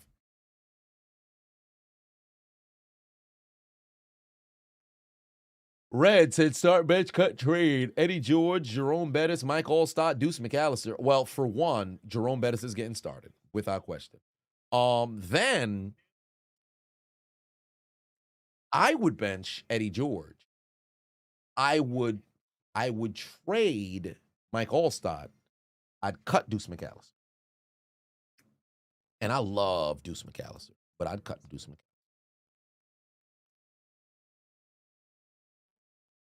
5 coaches I don't want to play for. 5 coaches I don't want to play for. Don't want to play for. Don't want to play for. Who would I not want to play for? Current coaches.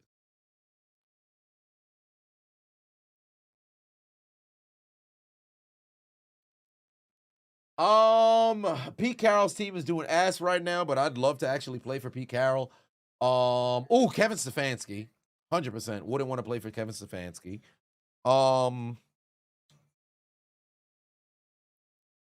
Kevin Stefanski.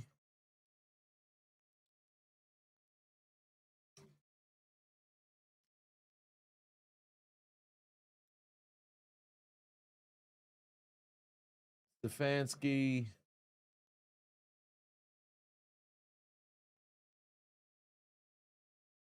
Raheem Morris. Stefanski. Morris.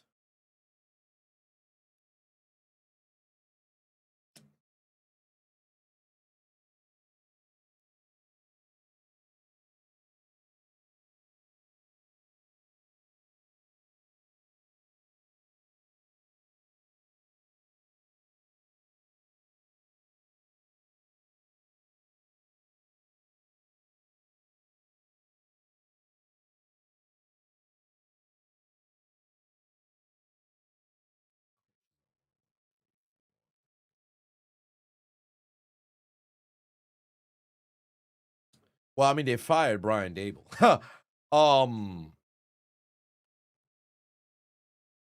I wouldn't mind playing for Aaron Glenn.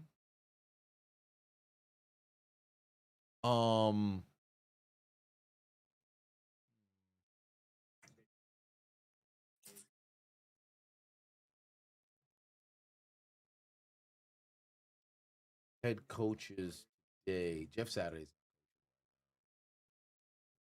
The fumble by Cup was atrocious. Yeah, it was terrible. Terrible. I'd actually want to play for Mike McDaniel. I think if they was fucking healthy and shit, I just wouldn't want to play with Tua.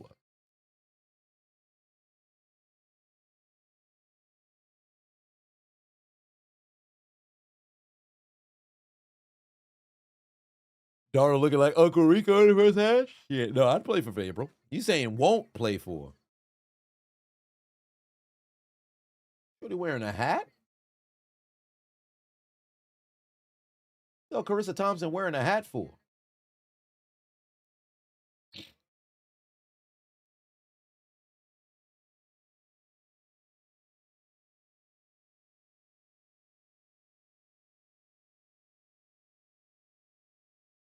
You're still mad about the Lions not drafting Will Howard? Well, Shanahan, because you'll always be injured. Yeah, he does have an injury bug over there on his franchise. The elite said all the dumbasses on X are mad about Tua getting benched. If anybody watched him play, it took way too long to happen. Yeah, Tua's just decision making is just not there, bro. Tua can put up a lot of yardage, bro, but he just doesn't play winning football. He doesn't play winning football. Like that's ultimately what's hurting him. Like he could, I think he led the league in passing 2 years ago, 3 years ago, or some shit like that. Now, albeit Tyreek Hill was playing all world, but Tua is the kind of guy who can get you a lot of. It sucks that I have to compare him to Geno Smith, but they're both leading the league in interceptions. Actually, no, now Tua sits all alone. But it's like, yo, you can put up some production here and there. You'll throw some touchdowns. You'll pick up a whole lot of yardage. But when it comes down to it, you just don't have what it takes to play winning football. Zach Taylor, yes and no. Zach Taylor, yes and no. Because offensively, I wouldn't mind. But overall, because I know I'm going to get production, but overall, I don't think I'm going to end up having winning teams. Harbaugh, I actually think Harbaugh is him and Tomlin are very, very similar. I think they're both good coaches, not quite great coaches. The game's on the glasses. So if I'm here, you can kind of see it, right? When I'm looking at play-by-play. Because the thing is, yes, terrible offensive lines, but you can only have terrible offensive line for so long.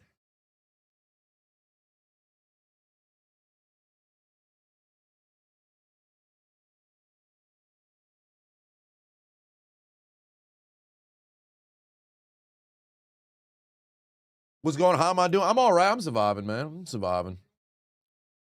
It has been a uphill battle, to say the least.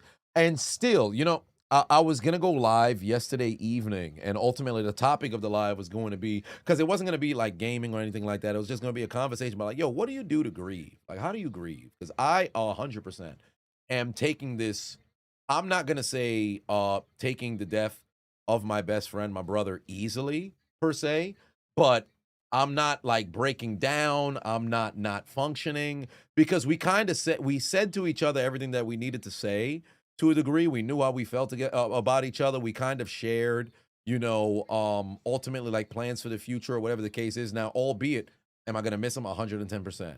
Am I disappointed that there's a lot of things that we're not going to be able to do together? Without motherfucking question. Like, for example, Raw is coming to Brooklyn on the 5th of January.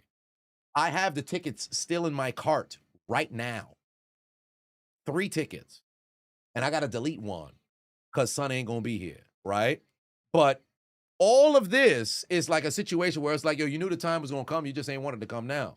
So it's weird. And some people are like, yo, take your time, you know, take a moment to go through all the emotions. And there's times in which I'm just sitting over here like, man, is this like with my grandmother where I'm going to have to watch, you know, the tribute of Eddie Guerrero on a fucking loop in order to get like a tear to come out or some shit like that? Like, I don't know. It's weird, man. It's weird. It's weird. Maybe towards the end of the year, I'll probably just got to go somewhere and just fucking go somewhere and just sit there, look at the ocean or something like that, and maybe it'll come pouring out. Because the one thing I don't want to do is just try. You can't force it. I don't think that's something you could force, because at that point it's performative. Like, you can't force the emotion to happen. It's got to just let it be. You know. Now, there hasn't been a situation where I felt like, I'm getting emotion, then I just kind of stop, you know, myself. I'm not doing that. But I don't know. It's odd. It's like I'm trying to figure it out, but I don't know. I don't know. Like, I remember 4 years ago when we went the first time in which he was off dialysis for a period of time, and I remember the nurse had called me into the room, and she was like, "Yeah, I'm gonna be real with you. The way it's looking right now, he probably got like two weeks to live." I'm like, "What? 2? What the?" That was something that caught me completely off guard, and I broke down. Not at that moment, but after I dropped Son home, then I went and I was losing it. Like, it was like 45 minutes where I was like legitimate, uncontrollable,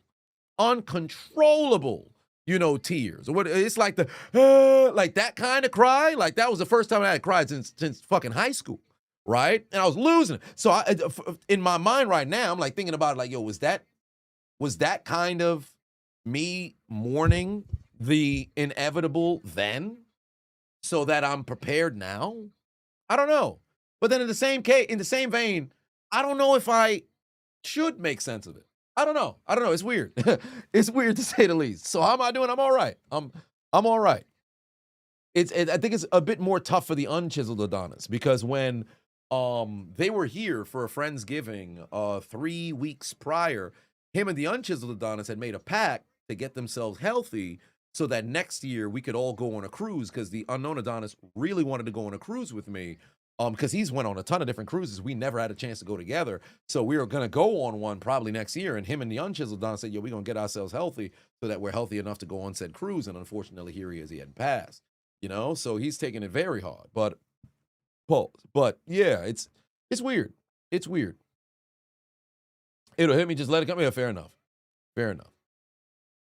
Sargon put 5 on and said you were playing Madden earlier. You got a score of 28-3, reminding you of something. Well, it's not something that you would forget. And for Falcons fans, unfortunately, they'll never forget. Expeditiously. We were just chopping some burgers at halftime, saying this game feels like it should be 28-3 in favor of Minnesota. Why is it still 10-10? Walk out the door, you see someone that you know, and they ask you how you are, and you just have to say that you're fine when you're not really fine, but you just can't get into it because they would never understand. Chuck, Chucky Bobby put 5 on and said, do I think that Alabama should give John Gruden a call about coaching the Tide if their current head coach leaves for Michigan? No, I don't think John Gruden is going to come out of retirement. Well, not even really retirement, forced unemployment to go and coach in college. I just don't see that one happening. Paris just became a member. I appreciate you. Hit the gym. Physical activity helps. Yeah, I was in the gym earlier today. I don't do 1 rep maxes. I'm not that guy. But today I was deadlifting, and that's not my lift at all. But I deadlifted 415 for the first time in my life. Actually, no. I think I might have did 450 in college. No, maybe it was more. I don't know. I forget. But yeah, 415 today. And it felt good. 415 today, and it felt good. So we'll see. I did that off it wasn't even like, yeah, man, I'm going to deadlift today. No. So that was pretty good.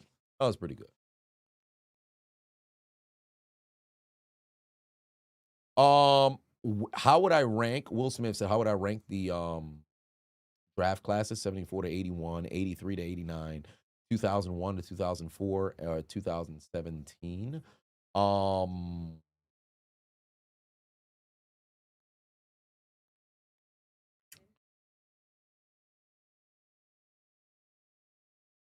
83-89 is probably number 1. 83-89 is probably number 1. 74-81 is probably number 2, because you got to remember, you're giving a much larger radius. 2001 to 2004 is only a 3-year radius, or 4-year radius, if you will, because you're counting each of those seasons. That'd be number 3, and 2017 is only 1, so then that ultimately ends up being number 4. For some, it's lowering the casket. For others, is when they get the news. For some, it's years later, random memory. It may not happen at all on normal. Yeah, fair enough. I think maybe the lowering of the casket, perhaps, and because Unforgettable Adonis is also buried in the same cemetery, I'm going to have to go across the cemetery to go and see him. So maybe that'll be the moment. But I don't want to sit here anticipating, when it will happen. So that's probably, I don't know. But I'm all right, Josh said, first I want to say praise to me and yours. This might sound a little cliche, but trust me when I say from experience, with time, it really does get a little bit easier, but there is definitely going to be some times where you see little things that remind you of your brother. There's going to be times where immense sadness hits you out of nowhere, and there's going to be times in which you get joy from the times that you laugh together. All good memories. Yeah, that is true. I've had a moment earlier today where I was laughing about something that the two of us always, would talk about. When I was trying, I went to Boost Mobile to see if perhaps they can bypass this screen code. They said no. So I even told them, like, yo, if I bought another one of these phones, like right now, and I put the SIM card in there, would I be able to essentially get access to all of the files? He said no. Like, so because I have the Gmail and all that other stuff backed up, but there's some information, or at least I believe there's potentially some information that wasn't backed up by way of the Gmail. So that way, if I was to wipe the phone, I already have all the Gmail stuff. So what if I miss out on other things that are there? But that's neither here nor there. So I'm still trying to get into the phone. I can't. But yeah, it's things come with time, you know. Opening drive, second half. Here we go. Seattle has the football at the 35-yard line. I really dislike the fact that folks start these drives so fucking far. Here we go. Charbonnet, backfield. He's going down after a gain of 1. That was a very hard-felt gain of 2. I have to pretty much guess the code. Yeah, and I've tried everything. I was able to find the dog's birthday, which is the 7th of May. Funny enough, I went to the house. The dog was not happy to see me this time around. When I went on Monday, the dog was moping around and very sad. But when I went back yesterday, the dog was just barking and not having a very good time. All right, Darnold over the middle. He's got Charbonnet. That's another, positive yardage, but not enough for a first down. Positive yardage, but not enough for a first down. Oh, and by the way, I had mentioned getting the ECW championship. So I got this for the unknown Adonis maybe 5 years ago. ECW championship here. What's funny was his dog was nibbling on the bag of it. So the dog was nibbling on it. Not when I got there, but I guess he must have been nibbling on it for some time. But yeah, so it's the ECW championship. I actually had I hope the title holder is in here. Because if it's not, I gotta buy one. But yeah, that is the ECW championship. I got the unknown Adonis. So this is going to go up on the wall. And when I go to Monday Night Raw, this is the championship I'm going to go with so I can take him with me. So there's the ECW championship. This one's for the unknown Adonis.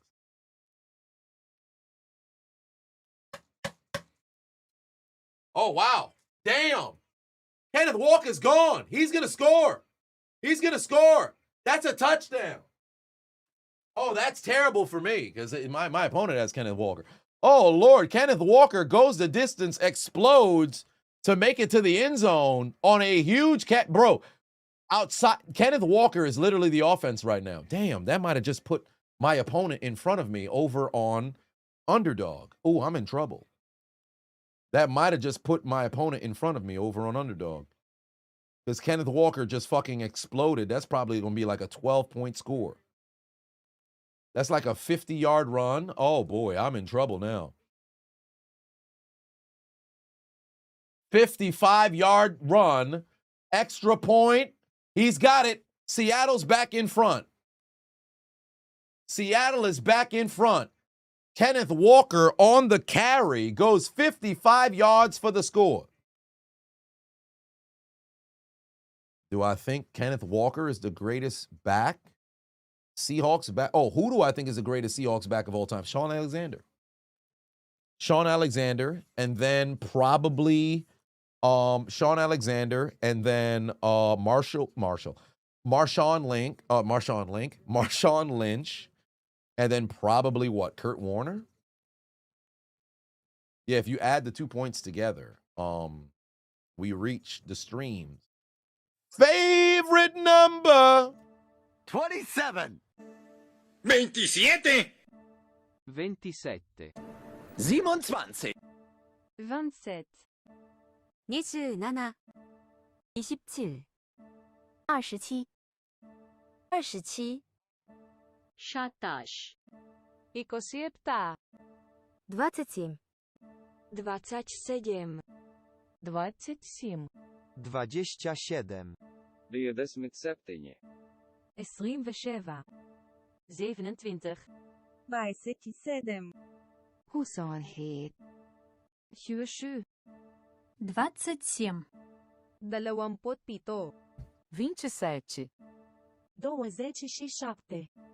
27 27 17 27 27 27.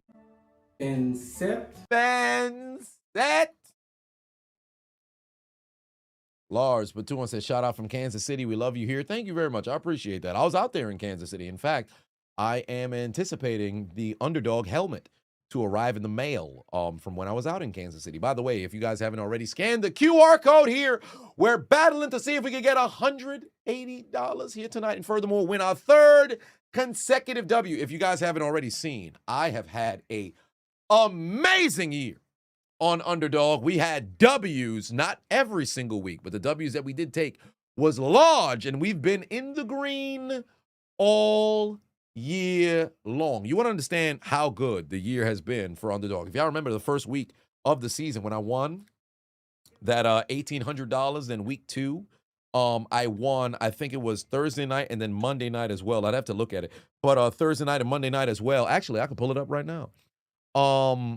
Because just in the spirit of transparency here.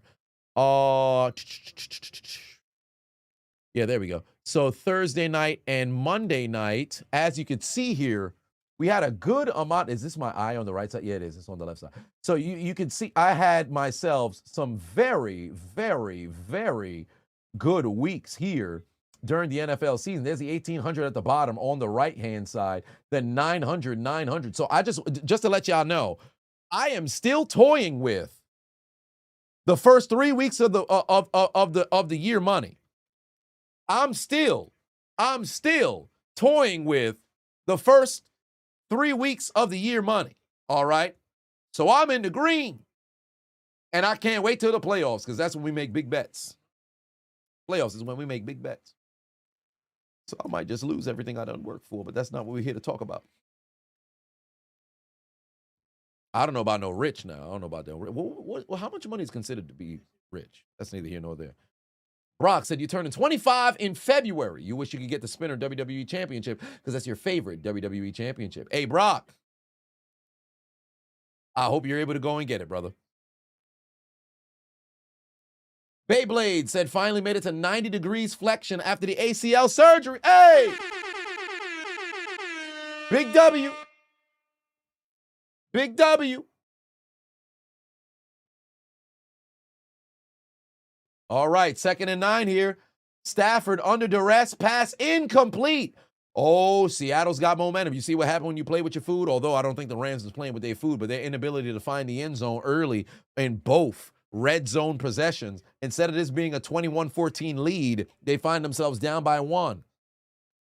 Josh said, but on a much lighter note, you remember me talking about trying to get into coffee drinking, but having a crash after I drink. You recommend I drink coffee press. That eliminate the crash effect of coffee. It makes coffee much stronger and tastes better, much better. Okay, that's something good to know. I have to keep that in mind. I don't know if I got that Jay Jetta's blinding folks yet. I don't think I got that just yet. Here we go, 3rd and 9. Stafford's going to throw, going deep. Got a man wide open. Huge catch. First down to Smith. All alone. Stafford continuing to cook. Let me check on Underdog to see where I'm at right now. Let me see if my opponent passed me. He probably did because that touchdown from Kenneth Walker probably was worth like 15 points. I am still in first place by some miracle, only by 6 points. Kenneth Walker has 20. Literally, Jackson Smith and Jigba still no points. He hasn't a reception yet in this game. Darnold's only given him 3 points. Everything is Kenneth Walker. 90 yards on the ground, 45 yards to 46 yards through the air. But now Stafford is the high point leading man with 215 passing yards. 215 passing yards, has a passing touchdown, 4 yards on the ground. Puka Nacua, 74 yards through the air, doesn't have a reception yet here in this second half. On top of that, Kyron Williams, 11 yards through the air, 2 catches, 50 yards on the ground. Raheed Shaheed hasn't given me anything, but that's neither here nor there. My opponent has 2 players who haven't given him anything, or really 3, and then I have 1. So we'll see how things continue to play out. Lazy put 5 on. If I or the chat can rebuild any team, which team will it be and why? Rebuild? I mean, shit, the Pittsburgh Steelers. The Pittsburgh Steelers. Or maybe the Miami. DHB said, no, you got that moissanite on. Jetta's got that VVS dancing. Yeah, you ain't wrong about that. I got that moissanite. I ain't got that damn. I ain't about to spend no hundreds of thousands of Dura over on some damn, or I should say tens of thousands on no doggone chain. Get me that moissanite. I need that. I ain't gonna be one of them people. It passes the diamond. I don't give a fuck about none of that shit. I just like the way it look.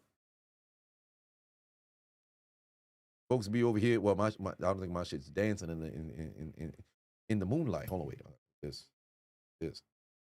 I don't think my shit dancing in the moonlight and shit. You gotta have it in light. You gotta have it in light, if you will. But whatever the case may be, I just like the way it look. I don't mind it. There be some folks who be doing the most. Like, they got people who walk around with a certificate. Like, all right, you got to do all that. You know exactly what you wearing it for. That's a hold in. That's going to back them up, but it's going to give more yards for activity for that offense. Oh, they're going to try a flea flicker. Stafford's going to have to go low. He's got Parkinson. Those of y'all who needed some Parkinson production, he now picked up 15 yards. It might be 16. Parkinson on the catch and run picks up 16. Trish Stratus, 50-year-old birthday today. And you gotta beat the meat. You gotta beat the meat. Here we go. Beautiful. Come on, lay that shot. Yeah. Y'all gotta relax, okay? Y'all gotta relax. 2nd and 4 here. They're going to run it. No, they're not. Stafford's going to throw. Tried to find Puka. Could not connect. Stafford's going to run. He gets out of boots after a gain of 1, and it's going to set up a 3rd and short. Graybeard tried to see if he could get the first down on the ground. Luckily enough, the defense was right there to stop Puka Nacua from getting his first reception here of the second half. And now it's a 3rd and short here for the Rams, and I would not be surprised if they mess around and try to go for it on 4th down. Because if I'm not mistaken, the Rams still have not punted in this game. Kyle, for 5 said, I met a dude at a local bar that's a Steelers fan. We talk so much football, then he knew you was a Jags fan. Both of his sons are Jags fans, no lie. That's wild. Kyron Williams ain't going nowhere. What a stop. They're going to force a field goal here. Most likely, get that offense off the field. Go kick it. Go kick it. Go kick it. Field goal, go kick it. Go kick it. Field goal, kick the field goal, take the points. You don't go for it in a situation like this. You just got to stop. If you was able to get like a 4th and 1, then you could have considered it, but that ain't the case.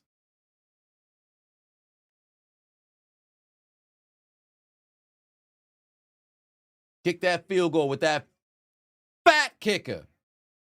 Big boy from 36 yards out to make it a 2-point high snap. That kick is tipped, but somehow he still gets it through the uprights. Oh, wait, is that a flag on the defense? That might be an order. Wow, it's a false start on the offense. Absolutely brutal. They got to kick it again, and this time it's going to be a 41-yarder. The fat boy got to kick it again. Fat boy. Big boy, you got to kick this field goal again, buddy. Oh, yeah, that's on the holder. Wait, I don't think they actually got a hand on the football. I actually don't think they blocked it. He just kicked it hella low.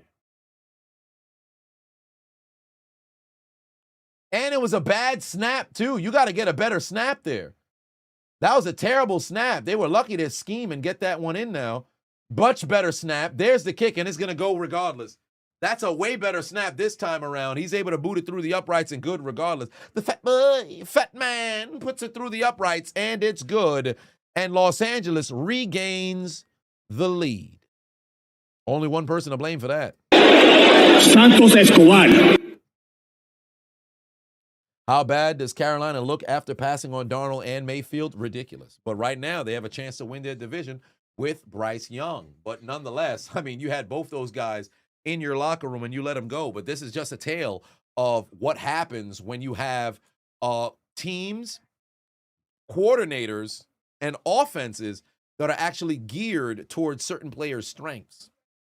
That's why I've said time and time again, there's some times where there's some players who could have 100% excelled if they was in a different organization.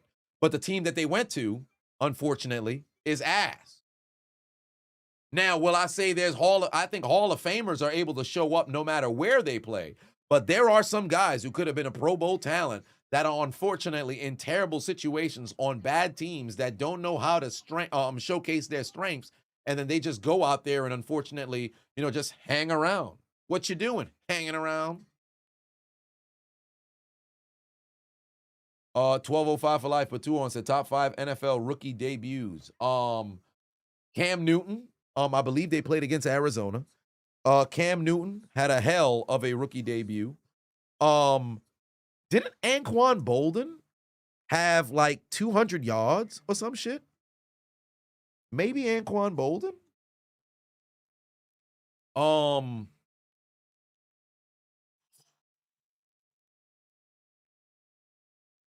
I think Anquan Bolden had a great first game. Bolden had a great first game. Cam Newton had a great first game. First game of their career.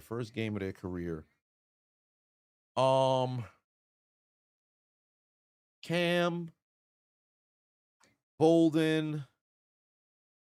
Peterson went for 100 yards, but I can't remember. Barry Sanders.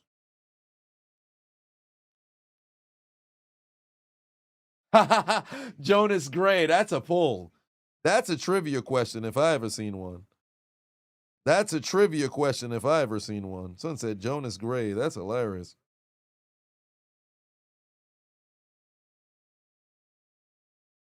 Lazy put 5 on and said, what was the best and worst years for each team in the NFL? See, that's a lot.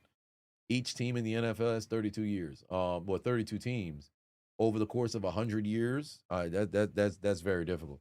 So I'll just, whichever ones they had the worst record, and then of course whichever ones ended in Super Bowls or the best record and conclusion, and as far as they went in NFL in their franchise history.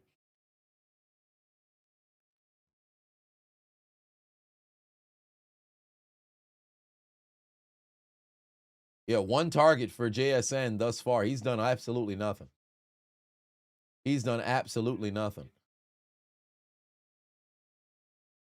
They got to get this football to JSN. And now they're going to take a chance. There's Darnold. He's looking his direction. Pass incomplete. Second target towards 11. Pass sales incomplete.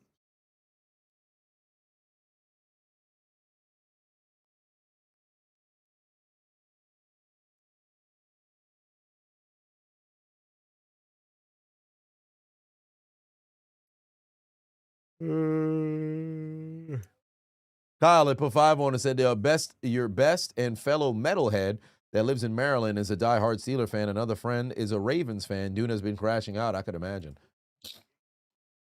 All right, 2nd and 10 here. Still got to see if they can get this football, and they unfortunately got a false start.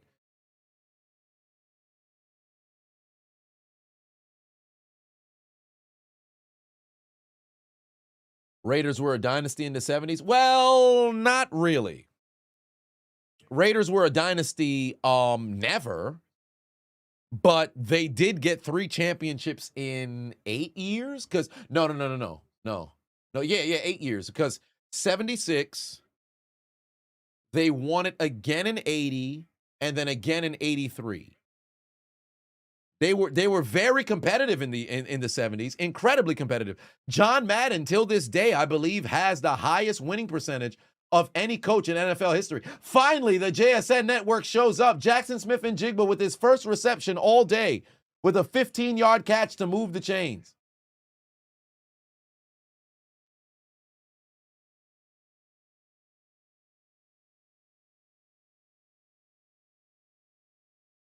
It took forever, but they finally got Son to football. They had to disguise his location in order to get him the ball. Oh, good tackle in the backfield right there by Wallace. Hell of a play. He just got beat by the JSN network, but this time around, he turns off the channel. Makes a great play right there on Charbonnet. That's a loss of 1. Remember when we was talking about 2K yards? Yeah, remember when we was talking about 2K yards for Jonathan Taylor as well?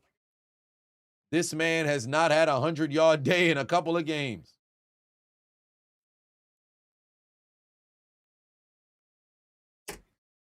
Indianapolis was number 1. These motherfuckers about to be out the playoffs.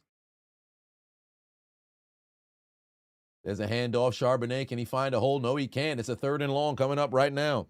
Do I think the Steelers can make a playoff run? Truly, right now, no. If they were to play anybody who's in the playoffs right now, I cannot sit here comfortably and say I believe they can win games. But I will say this much. The way the offense is playing the last 2 weeks has been impressive. The way the defense has been able to show up has been good as well. But my issue is in the fourth quarters, they've taken their foot off the gas both times, albeit the game was all but decided against Miami. Still, you gave up 2 touchdown drives. You took your foot off the gas. Against Baltimore, you had a decent lead. It was a 2-possession lead, whatever the case is. But in the fourth quarter, Baltimore made a run to potentially go and take the lead. Isaiah Likely, unfortunately, had the football dislodged from his hands. But fourth quarter, oh my God, he just threw a pick. And that's Wallace again. Wallace making plays. Wallace going to go the distance. Wallace taking it to, oh no, he's down at the 1. I think he's down at the 1. Damn. That's actually pretty good for me. Put him at the 1-yard line. Bring in Kyron Williams. Wallace could not score the touchdown, but Sam Darnold is seeing ghosts. Unfortunately for him, it's Wallace. Looks like he done turned on Pokemon Ruby. He done turned on Pokemon Sapphire. He done turned on Pokemon Emerald. He done went up to go take on the champion. But I should say before the champion. Actually, no, Wallace, I believe he was a goddamn gym leader, if I remember correctly. One way or another, he's playing in the Hoenn region and cannot take down Wallace. Wallace making plays. See, this is how my mind works. This is why I'm so good at what the fuck I do, bro. Who the fuck watches football immediately makes a reference to motherfucking Pokemon? Now, albeit I couldn't directly remember if he was in the Elite Four, if he happened to be the goddamn champion, but I leave the champion to Steven. One way or another. Wallace making plays. I'm good at what I do. What a play there by Wallace. He's a champion? Well, there it is. He's the one with the Metagross, right? He's the one with the Metagross, right? Oh, no, it's Corum. No, no. Now, they're going to say touchdown. They're going to say touchdown. Fuck, why didn't they put in Williams? You put in Corum, fuck. Replay it. Mark him short. Mark him short. Mark him short. Mark him short. We want Williams. We want Williams. We want Williams. Fuck, he scored.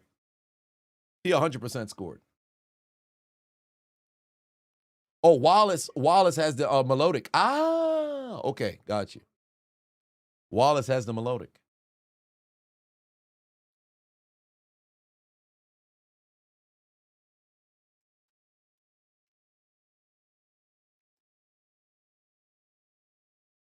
Just don't get caught in the Genjutsu of the Steelers. The Steelers do this every time. They're going to lose to Detroit, win against the Browns, secure that season, and then ultimately hold themselves out against Baltimore. Or potentially get that. And remember, you know how funny it would be? Because legitimately, they have, what are they, 8-6 right now? So 9-8, 10-7. And what did I say at the beginning of the season? 9-8, 10-7.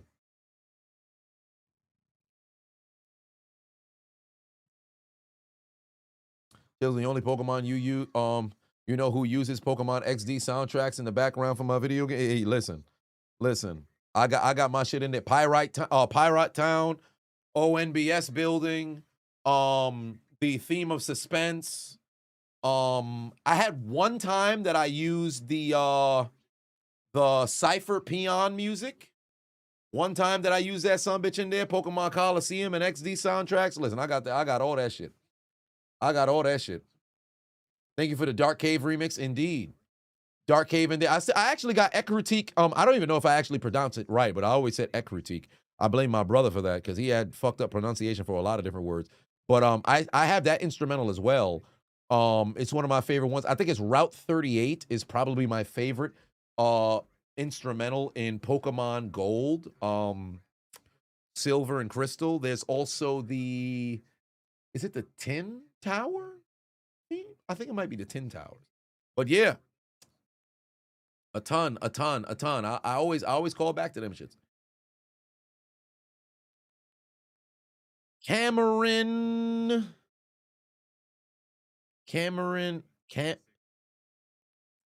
We'll just go with 5 on it. So Wallace was the gym leader in Ruby and Sapphire, champion and Emerald. Oh. Interesting. Because I originally had Ruby. Then when I got Sapphire, I never went back.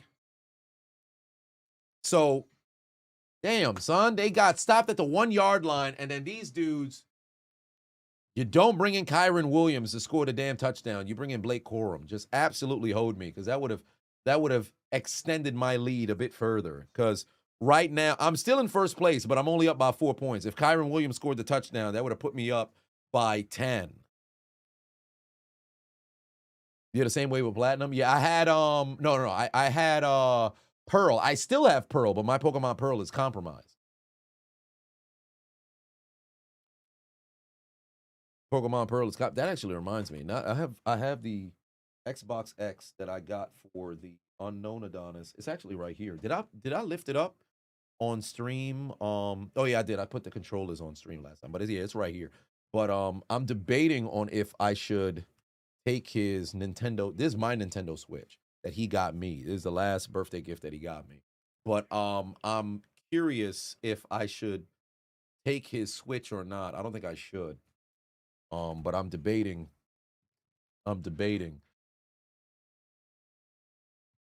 Yeah, this man struggles against the Rams. Yeah, I saw what Ice Spice was wearing to the SpongeBob movie, and let me tell you something right now. You could take the whore out of the hood, but you can't take the hood out the whore. That is just outrageous of a fit. Did he have any kids? No. Oh wow, damn, they hitting out there. Golly, way to hold on to the football. Was that a tight end? Jesus Christ. AJ Barner out there getting pushed around. Man's just playing bumper cars out there. Do I think Mahomes will be ready for week 1? Or have we seen the last of 1587 play? 100% that's the last time that we've seen 1587 go. Because if Kelsey wanted to come back, why would the Chiefs want to go and pay him? Now, albeit he still has production of that of a top 5 tight end. Oh my God. Stafford. Fucking Darnold got blasted there, but then the linebacker tripped before readjusting to see if he could catch the football. That should have been another interception. Look at the replay. Watch how the linebacker trips. Beautiful disguise blitz that they had right here, right? Man's pulled up. Darnold never saw him. Look, once the football gets blasted, look, homie jumped up and then, that's pain. Darnold got popped. Do the Chiefs return to form next year? I mean, it could happen because now you have the benefit of having Rashee Rice all season, barring injury, of course. Oh, there's a JSN network. That's a first down. They're moving the chains. They desperately needed that. Jackson Smith and Jigba with the first down. They keep that drive alive.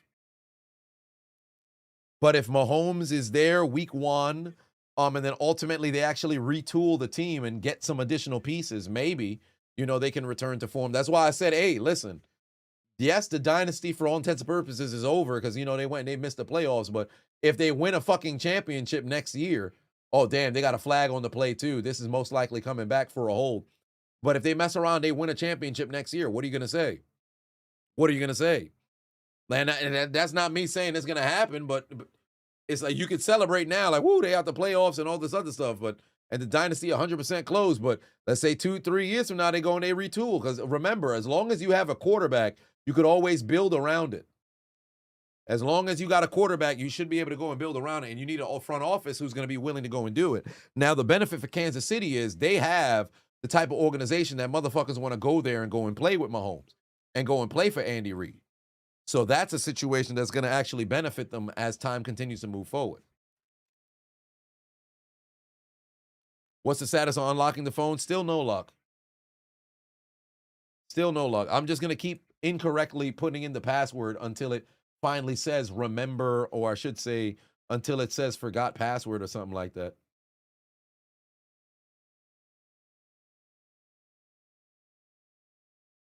Right now it's at 7,000. Let me see if it'll readjust, refocus.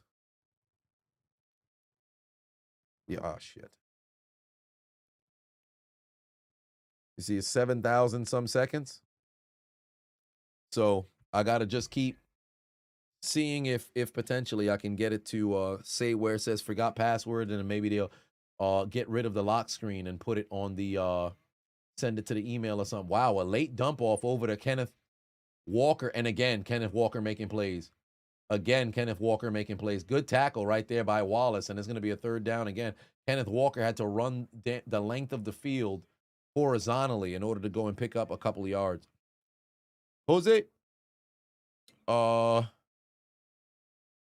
put 2 on it. Says start, bench, cut, trade. Rudolph, Trubisky, Duck, Jones. Jesus. Okay, so straight out the gate, let me tell you something right now. Mitch Trubisky's getting fucking.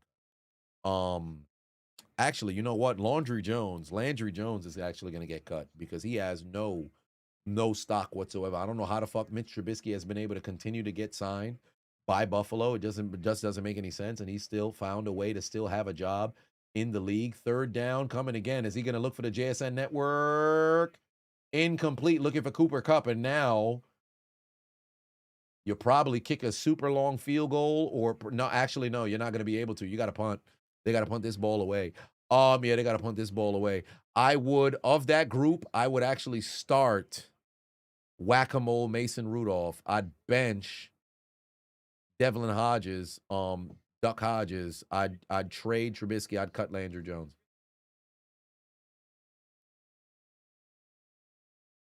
Because there's nobody who'd make a trade. Landry Jones, I don't know how that man had a job.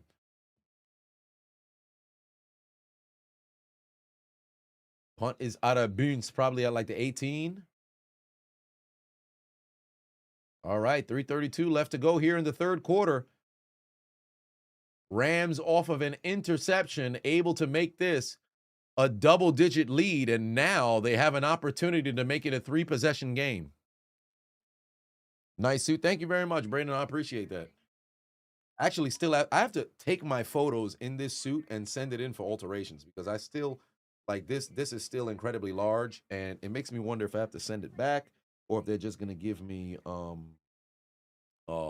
info on particular measurements. But yeah, everything else has been fine. The three button, easily the most expensive suit that I've ever purchased. But yeah, so Old Man Rivers isn't too bad coming back after 10 years. You know it was 5. Don't say 10. You know it was 5. And be careful, you can see the game off the glasses. Yeah. I'm a little bit concerned about it, but it would be very interesting if the NFL did go and block the video. Like if they blocked it, then I would know, I bet can't wear these. I was debating on if I should wear my blue light glasses. But I don't want to be wearing, like, this feels weird for me. This feels incredibly weird for me. I feel like I look like my brother. I look like the unchiseled Adonis. It's weird. I ain't going to be this I'm not glasses Adonis is crazy. Glasses Adonis is crazy. Looking like Malcolm X is insane. Black Clark Kent is wild. Nerd is hilarious. Or if I go to gold prime shades, but then these is way more reflective, I think. These ones is way more reflective, I think. So CEO is hilarious. Like you put on some glasses, look like you own shit. Ain't that funny? Like, you put on some glasses, look like you own shit. Devon Dudley. I mean, nah, Devon ain't have the lenses in there.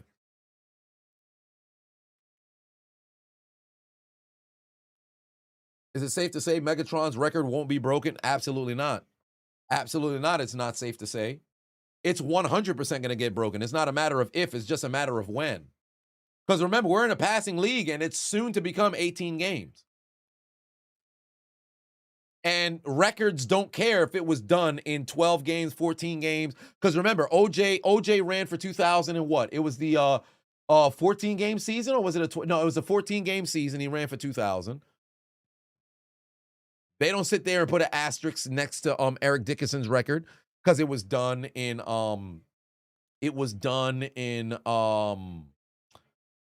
16 games. For Michael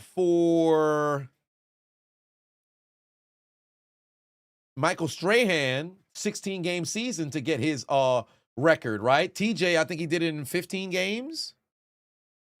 No asterisk that's there. Marino was 16 games. Jerry Rice, 22 touchdowns that he caught. 12 games. It was in a shortened season. Randy Moss caught 23. 4 more games, 16-game season. Any asterisks? No. So, given that's the case, it's 100% going to get broken. Yeah, and Brett did take a dive. That's why Mark Gastineau pulled up on him. You fell for him. I want to get my sack back. That's got to be one of the most, I ain't going to say gangster. Oh, shit. Stafford's got nowhere to go. Actually, yes, he does. Right over the middle. He's got his man. That's yet another first down. What the hell? Why would you come over and hit his hand? Are you dumb? You down by 9. They lucky he ain't get a flag. Look, they're not going to show the replay. After the play, as Smith was pointing to celebrate, a defender comes over and slaps his hand. Was that Bryant? He should have sold that. And sold it. They would have thrown a flag. Dumb as hell. Why would you come over and slap his hand after he got the first down? You down by 9. You sacrificing an additional 15 yards for what? Did they blow the whistle? I guess not. Oh, Stafford better get rid of the football. Dangerous pass and catch, but it's caught by Kyren Williams. A lot of records are going to fall fast, 100%. White Adonis is crazy. Just for glasses is outrageous. The only record that won't be touched is Jerry Rice's reception record. You have to play too many years to even become close. Well, yes and no. Because in today's NFL, for one, you would just essentially have to be very healthy and durable. Then, on top of that, you need your quarterback play to be great because Jerry had the benefit of having 3 MVPs play quarterback as he was in the NFL. And then furthermore, you went from one Hall of Famer to another. And the one thing that I don't criticize Jerry for is the fact that he had Hall of Fame QBs in Montana and Young, because albeit Montana won 2 championships before Rice even got drafted, Jerry Rice contributed to their Hall of Fame careers just like they contributed to him. So I hate when folks be talking about, nah, man, Jerry's not better than Randy Moss and Terrell Owens, because just imagine if they had Hall of Fame quarterbacks their whole career. You think Steve Young gets into the Hall if Jerry wasn't the fucking receiver that he had the benefit of throwing to? You think Montana continued to have the same level of success if it wasn't Jerry that was there for him to throw to? Oh, wow, Puka Nacua was able to flee. Go, Puka, go. Go, Puka, go. Go, Puka, go. Down to the 5-yard line. Puka Nacua, explosive catch and run after they didn't target him since the second quarter. And on the final play of the third, Puka Nacua explodes down the field. And just imagine if he didn't actually just catch the football and do a pirouette and a spin. If he just caught that in stride and ran, he possibly could have ran all the way to the end zone. Now it's the time to give the ball to Kyren Williams. Who was the 49ers running back then? Roger Craig, who was an absolute beast as well.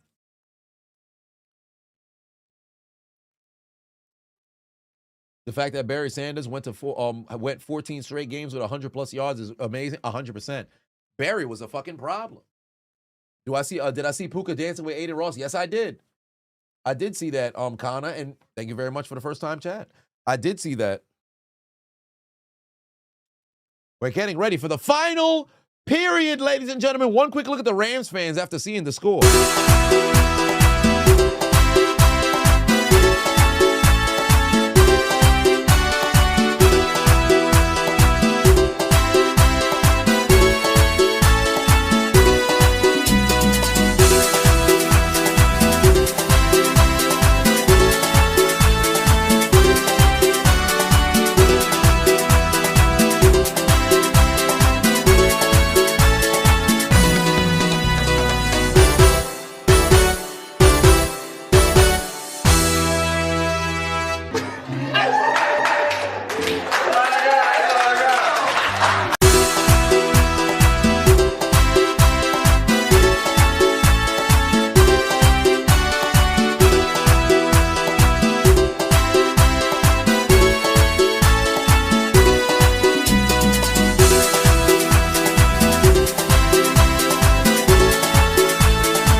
They about to run it after you again. Your parlay is cooked. Well, we shall see. I think you needed the top shot.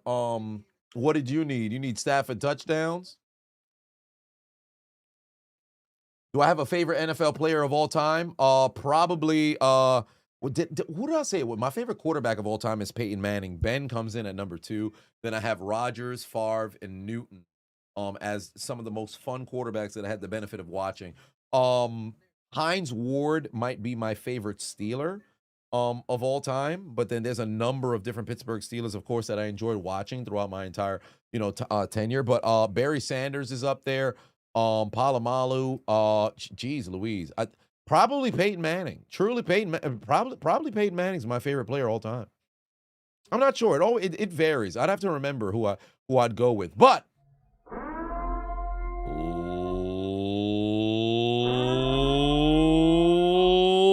ladies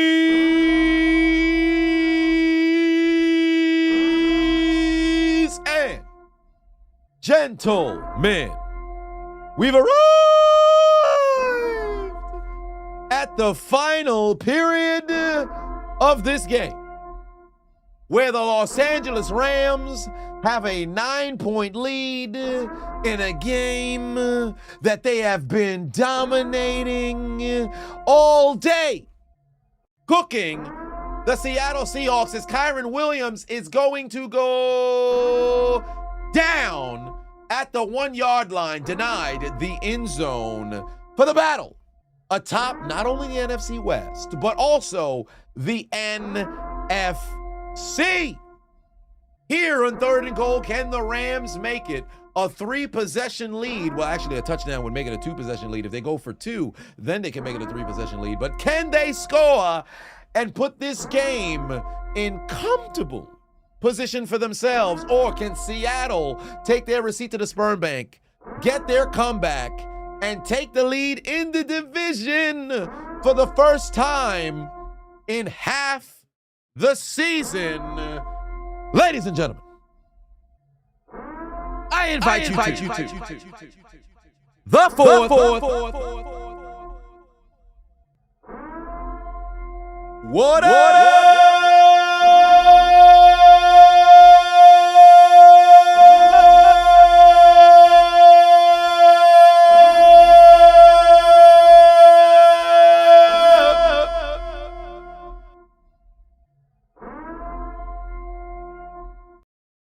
Oh no, we got an injury on the field. Shit. Injury on the field. Oh no, there's a man down. And it's number 8. What's his name? Kobe! They got an injury to who? Kobe! Man down off the field. Kobe! Oh, and it's a touchdown to Puka Nacua. Stafford with the throw. Top shotter. You got your man. It's a touchdown. Puka Nacua with the score. 9 play, 85 yards, 5 minutes.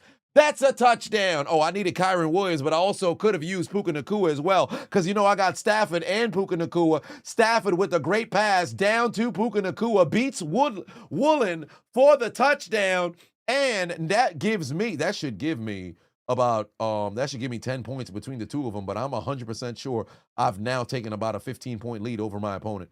This 180 is mine. Extra point is through the uprights, and it's good. 16-point lead, a full 2-possession lead. Seattle's got to score, go for 2, score, go for 2 again. And remember, see, in situations like this, I would have went for 2 because I'm already leading by 15 straight out the gate, right? With that being the case, I go for 2 and I convert. I make it a 17-point game. It's a 3-possession lead regardless. Now, here's where the variable happens, right? Because sometimes there's teams that say, you know what, if we just kick the extra point, we make it 16, we could still kind of make this a 3-possession game. Because remember, you still need 2 touchdowns, 2 2-point conversions. So if in the event you score a touchdown, you go for 2 and you fail, you're down by 10, it becomes a 3-possession game regardless. So even I look at it like you have the comfortability of being up by 15 anyway. So they would have to score, extra point, score 2-point conversion or score 2-point conversion, then score extra point. So I like to have the peace of mind knowing, yo, I go for this 2-point conversion. They got to score twice regardless, right? But nonetheless, it's a 16-point lead right here for the Los Angeles Rams. And let me check to see what my lead is. Kyle for 5-1 said, you were talking with your buddy who's a Steelers fan. What's his thoughts on a possible playoff matchup would be? Oh, with your Jaguars? Well, it'd be very interesting to say the least. I am up by 22 points. Unless Jackson Smith and Jigba and fucking and Sam Darnold explode. Oof. I should be able to walk away with a third consecutive victory. Stafford, 303 yards through the air, 2 touchdowns as well. Meanwhile, Puka Nacua, 6 catches, 133 and a touchdown. Kyron Williams on the ground, 15 yards through the air, 62 yards on the ground. Oh, my. Oh, my. Oh, my. Top Shot said you need 1 more passing touchdown. Matt put 2 on it. Said start, bench, cut, trade. Okay, so I'm assuming you're going Jeff Garcia here with Garcia, Mark Bolger, Carson Palmer, and that is Brad Johnson. So of the group, I'd start Carson Palmer. Mark Bolger was a fucking problem, but this dude's damn injuries ultimately cost him because this guy was accurate. Legitimately thought we saw the replacement for Kurt Warner, but unfortunately just could not stay healthy. I would end up benching Garcia. I would trade Bolger, and then I'd cut Brad Johnson because Brad Johnson was solid, but I don't think he was as his peak was better than the other 3. And Jeff Garcia was solid. Jaden put 50 on it.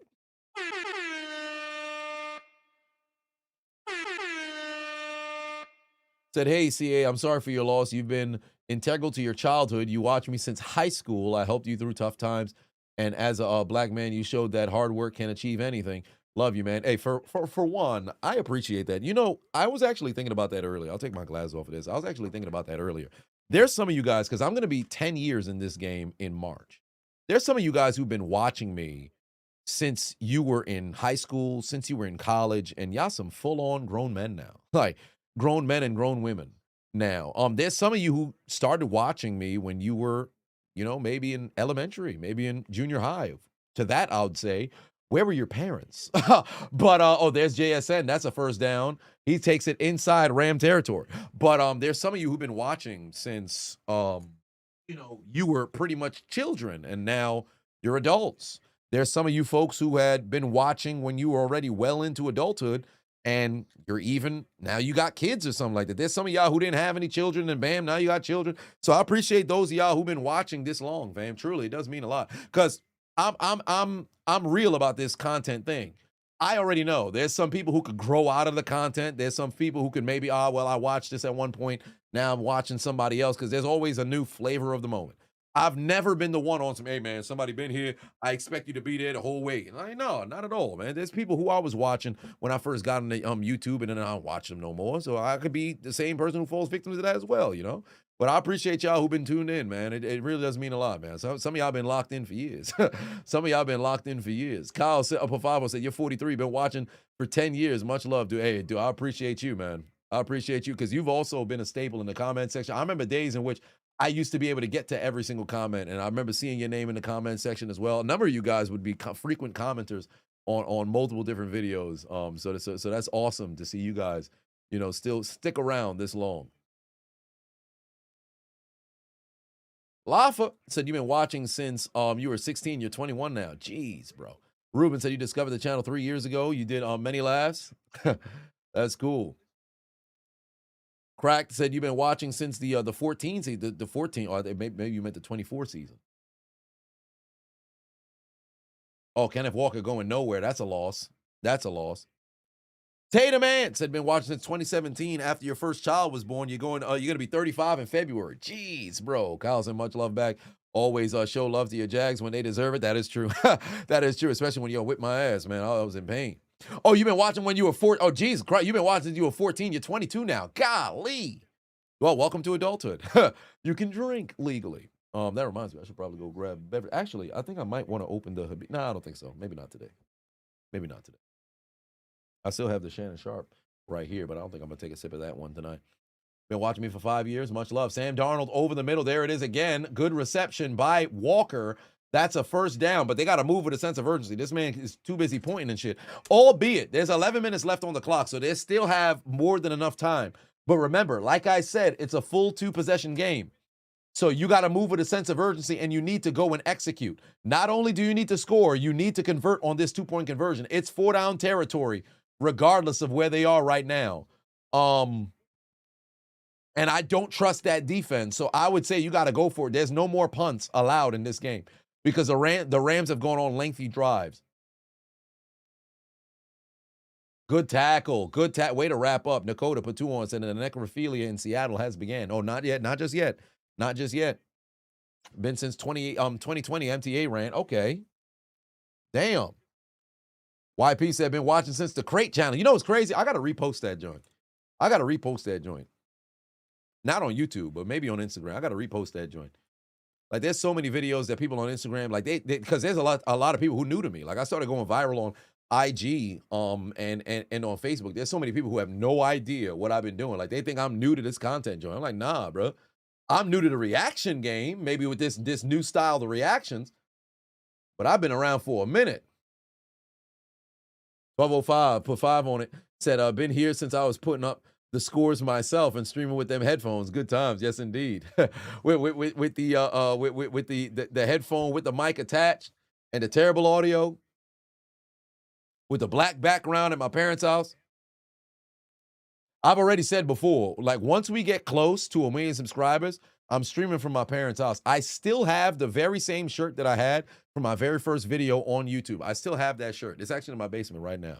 I was considering throwing it out, and then when I went, I should say after the passing of the unknown Adonis, and I told you guys about his comment on my second ever video. Oh my God, he threw it right to the defense. If they throw a flag for a pass interference, or I should say a roughing the passer, I'm going to be heated. If they throw a flag for roughing the passer, I'm going to be heated. Nope, no flag. No flag. Darnold turns it over in the red zone. Oh, that is brutal. Darnold turns it over in the red zone, and that might be all she wrote. If the Rams eat up a ton of clock, that's going to be all she wrote. A fat boy with the interception. A thick boy with the interception. A big boy with the interception takes the ball away from Sam Darnold. The heavy men continue to make plays. Thick boys rise up. Thick boys rise up. Lady Lindo put 5 on it. Said been watching since high school. You're 28 now. You used to message me whenever I could see people steal. Oh, whenever you would see people stealing my content. Been here since Hot Mic. Dang, that's love, Lady Lindo. That's love, man. Watching since high school, and then now you're fucking 28. You've been here since fucking 2016. Good God. Jeez Louise, man. Are the Rams heavy Super Bowl favorites in the NFC? 110%. They are favored to win the NFC. That is a very good football team. Kyle Pateno said thoughts on Nacua saying the Jags are the most overrated team in the AFC during that live stream. You've been doubting them all year, but they've proven you wrong. I didn't know he said that. I did not know he said that. As for them being the most overrated team in the AFC, Houston's made their way back into the postseason, and they earned the right to be there. The Chargers are a little wishy-washy, but you know what? I think the Jags did what they had to do to earn it, bro. I'm not even gonna hold you. But maybe he's seeing something on film that we're not seeing. The Broncos, no, you know what? The Broncos with the victory over the Packers was very, very nice. That was a very, very good performance from them. So I don't want to do that. The Patriots, to a degree, because people have said with the schedule and who they played or whatever the case may be, I can't levy that allegation towards the Jags. I can't.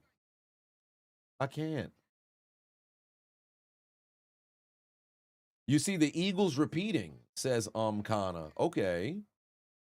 Red said your favorite vid was the one when the Dolphins beat the Patriots on the lateral at the end of the game and Gronk slipped. Oh, yeah, I remember that. I remember watching that, too, as I was recording. I'm like, oh! And then it was fucking Kenyon. What was it? Kenyon, I only watch Degrassi for the murder of Drake. Jaden put 5 on it again, said no Burrow, no Mahomes, and possibly no Jackson. If Allen doesn't win the AFC or Super Bowl, does that make him overrated? Well, for all intents and purposes, sports pundits, yes. 100% yes. 100% yes. Your nemesis, the man who has stood in your way for 4 years, is no longer there. The albatross that has dominated the AFC 5 of 6 years is no longer there. The AFC was the Kansas City Invitational.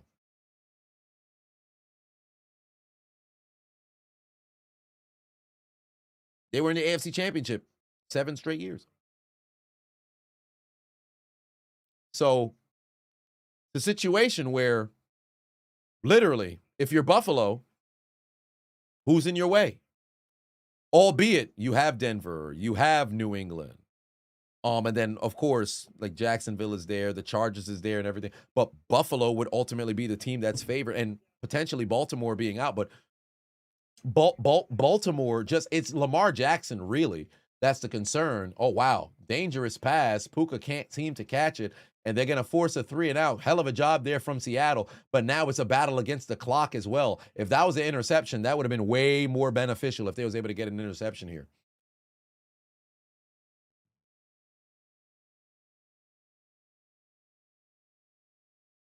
Thoughts on Cooper DeJean and Nikki Bella dating? Cooper DeJean and Nikki Bella dating? Well, myself and Sis Adonis always reference Nikki Bella as a sex master, if you will, because she seems to have the high libido, if you will. Oh, he got a chance for a good return here. Stay down. Yeah, go Shaheed. Go to the end zone. Touchdown for Seattle. Did he step out of bounds? Actually good, because I have Shaheed on my fantasy. All right. Shaheed to the end zone, and now we got ourselves a game. All right, you got to convert here. You got to go for 2 and convert here. You got to go for 2 and convert here. What a play. Shaheed goes the distance to the end zone. That's a touchdown. All right.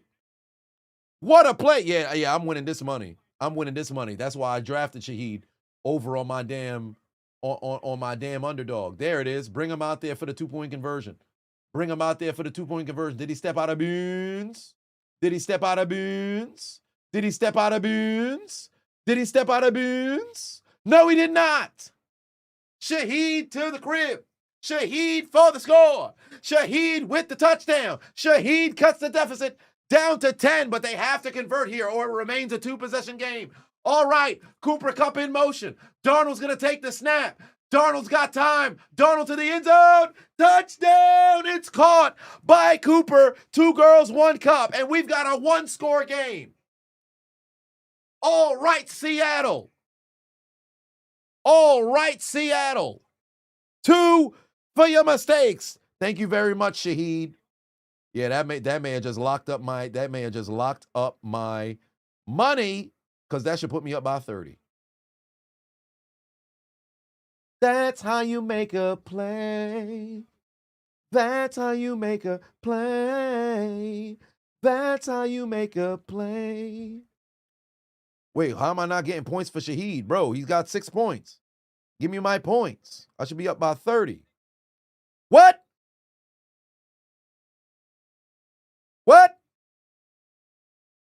No. They playing. Hell no. My opponent got 45. My opponent only down by 11. Oh, no. Something ain't right. Oh, no, they didn't allocate my points yet. That's why. That's 45. That's 55. Yeah, I should be up by way more. Adjust my shit. Give me my points for Shaheed, son. They playing games. You forgot that they traded Shaheed? Yeah, son was a dog. Oh, he dropped the football, picks it back up, then he's down at the 20, and now momentum for Seattle. The people are making noise right now. The Seahawks are still alive, ladies and gentlemen. The Seahawks are still alive. It's an 8-point game. Yeah, it's a one-possession game.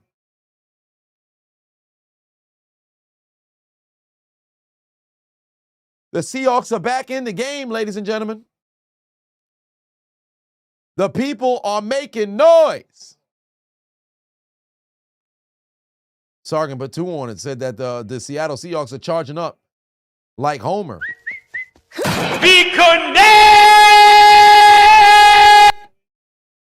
Nacua only picks up a couple yards here, but pressure is still on the Rams. Now to try to chew as much clock as possible in a battle to see who's going to get the After I get that W. Dun, dun, dun, dun, dun, dun. All right. 7:28 on the clock here, ladies and gentlemen. 7:28 on the clock. From their own 25-yard line, 2nd and 7. Here comes the rush. Stafford on the jump pass. Incomplete. 3rd and 7 coming up right now. Oh, boy, they making noise now. They making noise now. This is what football's all about. This is what it's all about. This is what it's all about. 3rd down. 3rd down. Listen to the noise. They making noise right now. They making noise right now. The 12s are screaming in Lumen Field. The 12s are screaming in Lumen Field. Here we go. 3rd and 7. Better not jump off sides. Better not jump off sides. Here comes the pass rush. Stafford in trouble. Rolling towards his left. He might want to just run. He's going to throw it anyway. Passes. Incomplete. They said the ball hit the ground. Mumfield says challenge it.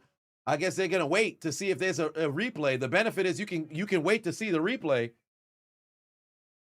Yeah, they stayed on Nacua there. Good coverage.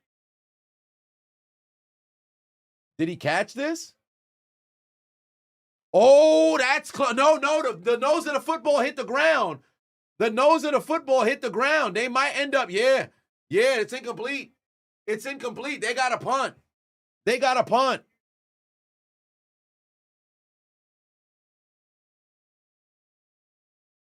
Oh, that's a terrible fucking punt.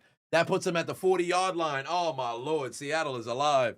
Seattle is alive and kicking like a non-point song. All right, we coming back from commercial break, 30 seconds. I am actually up by 17. There it is. I'm up by 17. Shaheed gave me 6 points because of the touchdown. I'm up by 17, but here comes Jackson Smith and Jigba, who had absolutely nothing in the first half, ends up having 5 catches for 72 yards. Came alive here in the second half. They didn't want Shaheed to get another return, and indeed they didn't. Indeed they didn't. Let me check this. What else I have over? I have here.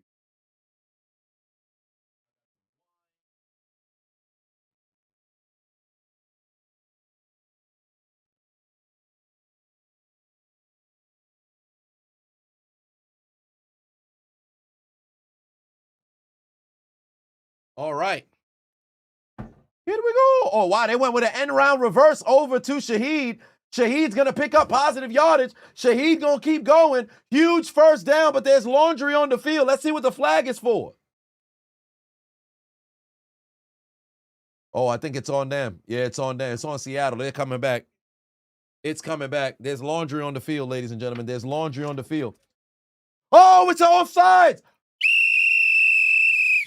Offsides on the defense. It's declined. Shaheed with a huge pickup. Oh, it's on the defense. Damn. Damn. All they needed to do was get that football to Shaheed, and now all of a sudden, things have changed for Seattle. They've got all the momentum. The Rams don't know what the hell they're doing. The Rams don't know what the hell they're doing. Shaheed out there cooking. 6:40 left to go here on the clock. The Rams leading by 8. Seattle making a comeback here. You got to snap it now. You only got 2 seconds. There's a play action. Darnold's going to throw. Darnold's going to the end zone. Got a man open. That's a touchdown. A.J. Barner with the score, and Seattle's within 2. Seattle's within 2. They're taking their receipt to the sperm bank. They're doing their best to get their comeback, and the Seattle Seahawks are flying. The Seattle Seahawks are flying. They are not down and out. The Rams were playing with their food. They thought it was all over after the big boy, the fat boy, caught the interception, but Seattle don't quit. Sam Darnold ain't seeing ghosts, and they got a touchdown. We were sitting here talking about Seattle, or I should say the Rams, being the front runner to win the NFC, and immediately Seattle said, I ain't no bitch. Do I look like I'm down? Not yet. How about those Seahawks? Hey, I might have to open up that babakoo. I might have to open up the babakoo just for this. Christian Batuan said, St. Fancy and Shaheed succeed is painful. Indeed it is. And Muse, 619, put 20 on it.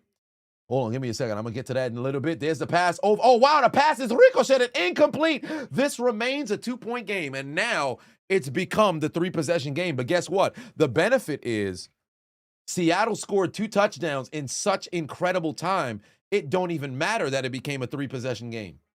Because they have enough time to get a stop, get the football back, to go down the field and win. Mew, 619, Patuan said, RIP to your bro, your best friend in college, graduated, then died that summer. Shit. Before her official diploma got mailed out. It hurts, but time does help. Also, what happened to this is a low-scoring game in the first quarter, guy? Yeah, great question to the guy who said this is a low-scoring game. Remember what I said? It's just the first quarter, right? It's just the first quarter. Son was talking about, man, another low-scoring Thursday night football game. Low-scoring anymore? Me thinks not. Yeah, they were social distancing out there on that route. Completely social distancing out there on that route. Christian at put 5 on said, your job just blackmailed you into going into work on an off day. Fuck them and the 11-hour shift. Tell them I said, suck my dig. All right, Sargent put 2 on and said, Seattle charging up like Homer indeed. J-Rock put 2 on and said, which team is more dangerous, the Texans or the Bears? The Texans, actually, because their defense is absolutely suffocating. Kyle put 5 on and said, people are talking like the Pats are back and the Chiefs are done. 1 year doesn't make a season.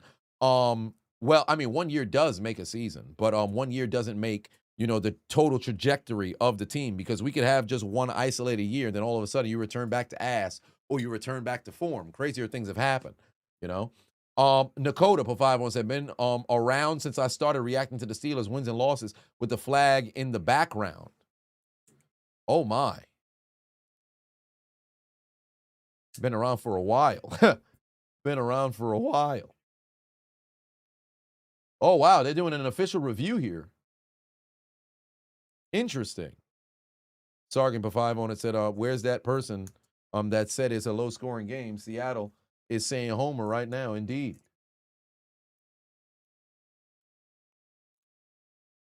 Is the football? Yeah, that football is going backwards. That football is going backwards. That football is going backwards. There's no way they're going to award them 2 points here off that. That would be absolutely wild. Script writers would be going platinum with something like that. Script writers would be going platinum with something like that. King said, you've been watching Adonis regularly now for a decade. Jeez Louise, man. Y'all been around for a minute.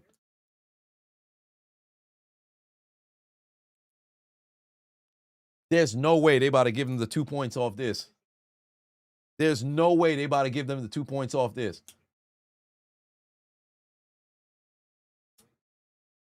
That'd probably be the wildest 2-point conversion in the history of the NFL. This would be the craziest 2-point conversion in the history of the NFL. Oh! Oh my God! Oh my God! This is incredible. We've got a tie game. This is absolutely incredible. What? What? This is absolutely incredible. What? What the fuck is going on? Wait, was my buttons hanging out? Oh, yes, it was. What the hell? That is absolutely outrageous, bro. Nah. Well,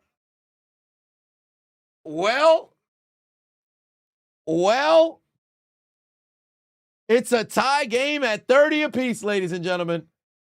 It's a tie game at 30 apiece. Oh, wow.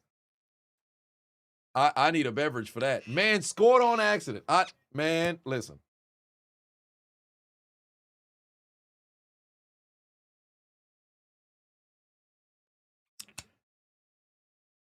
That is absolutely outrageous, bro. And listen to the crowd. Folks is making all kinds of noise out there. That is crazy.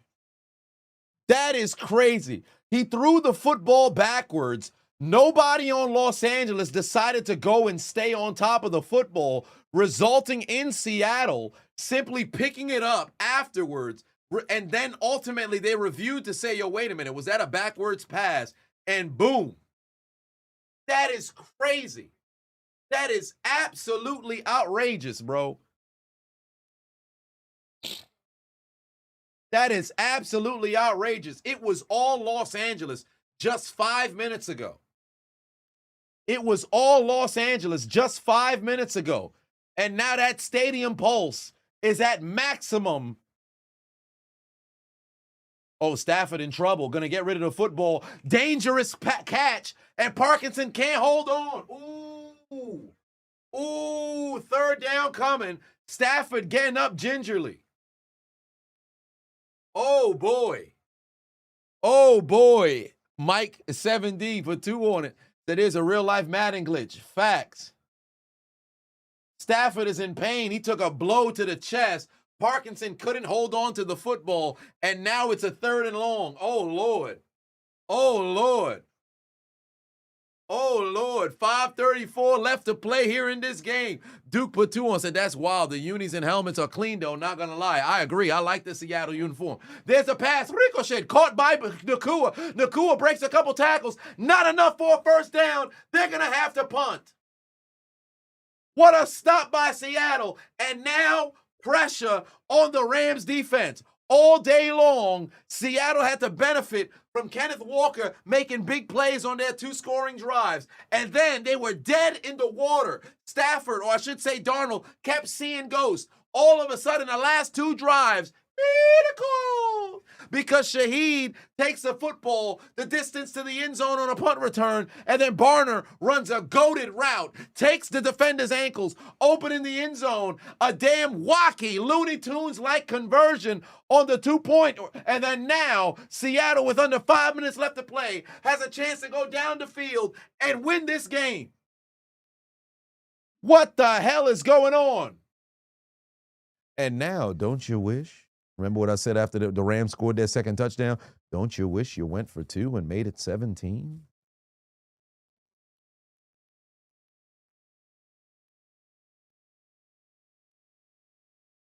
But then at the same time, it wouldn't even have mattered because they scored 2 touchdowns anyway. If you had failed, you would have been down by 1. Oh, man. Oh, man.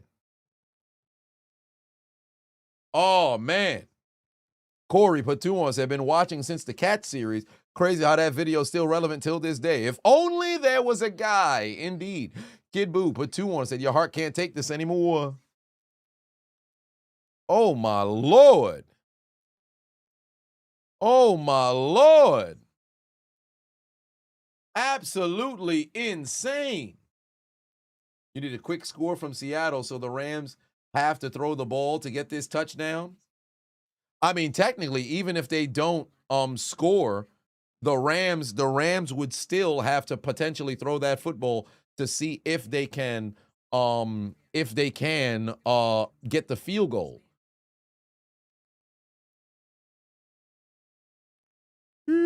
Oh, boy. Am I going to do a March Madness video compilation this year? Am I going to do a March Madness video? I really don't think I will. It just depends on if I watch the tournament. Like the times in which I did it, I actually did watch a bit of the tournament. I just don't know if I'll be watching. Is there a reason why you can't bet on WWE? Is the NFL getting paid to getting to that point?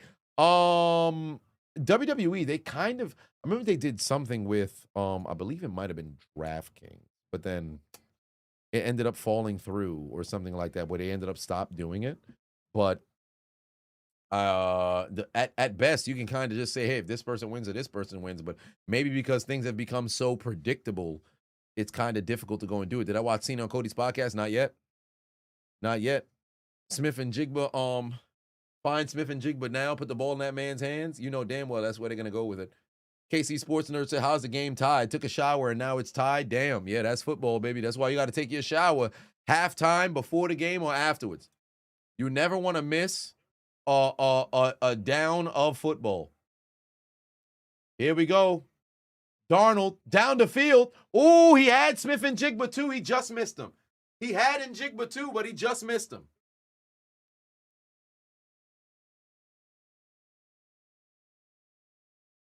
Oh, boy.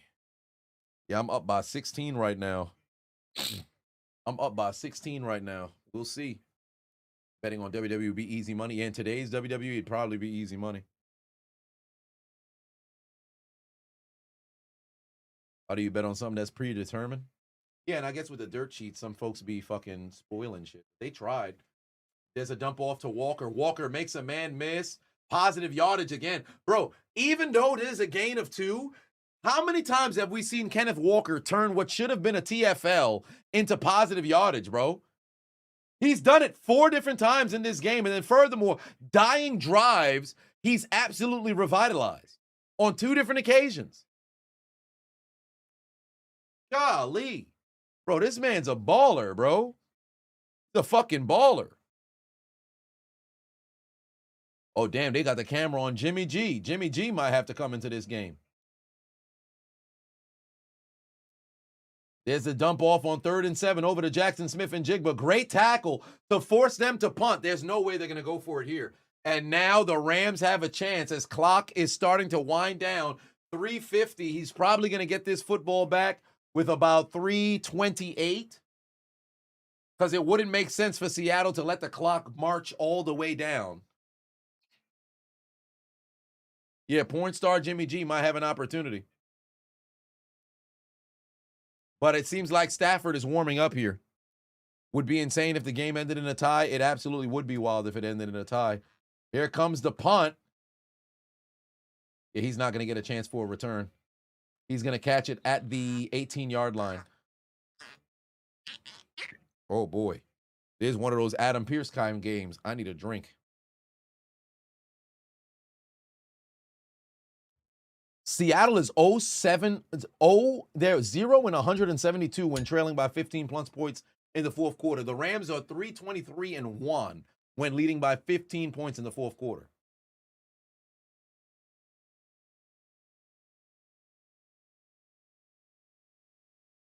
Oh, the only time they lost was the 49ers in 1989. Well, there it is. Where's Ernie Johnson when you need him? Scotch, no, this is rum. This here is rum, that Babaku. This that Haitian, the pride of Haiti right here. Although it's not the 15 aged one, which I decided not to buy for this one. But all right, here we go. 3:16 on the clock. Dump over the middle. There's Allen. Better protect the football because you know if you fumble over here, this is gonna be bad. You fumble over here, it's gonna be bad. What was the? Oh, this was vodka. This one was vodka, but there was barely anything that was left in here. But this one was vodka.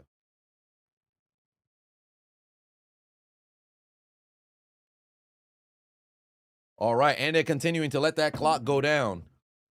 Yeah, no, this one's vodka. This one's rum.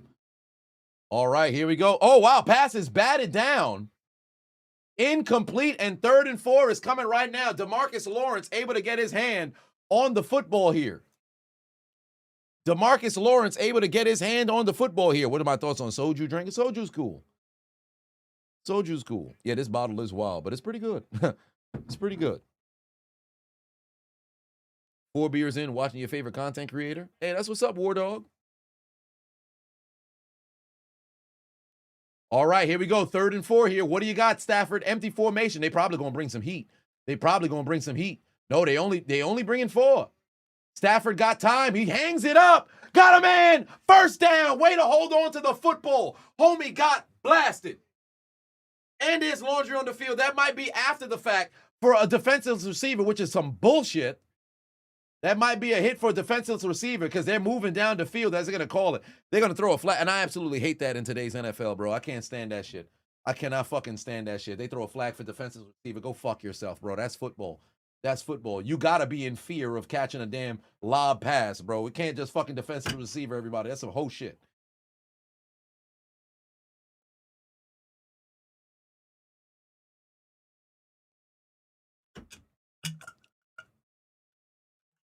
Yeah, it was helmet to helmet, though. It was helmet to helmet, though. Yeah, that was helmet to helmet, though. I ain't going to hold you. I still think it's some whole shit, but that was helmet to helmet. That was helmet to helmet, though. But you should be in fear of potential punishment.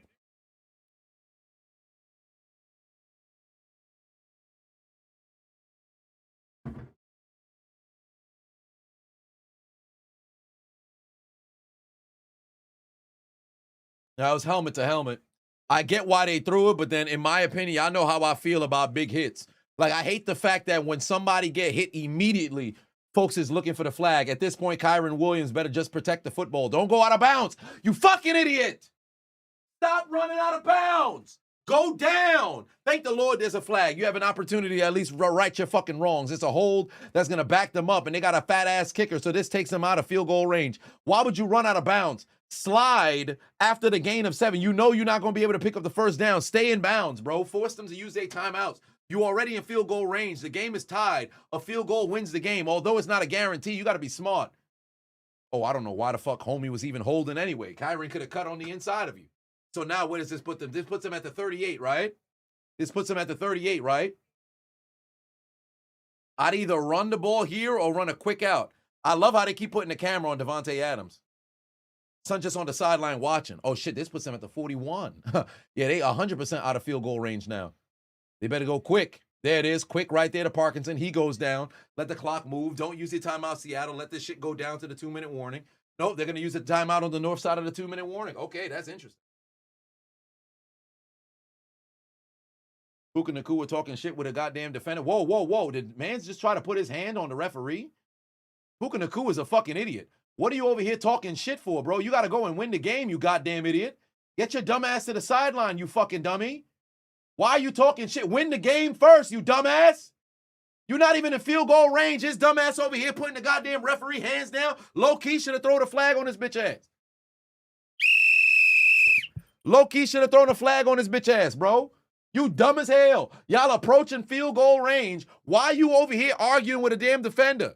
Win the game first, then talk your shit. You on what could potentially be the game-winning drive. Why am I going back and forth with you for? He dumb as hell.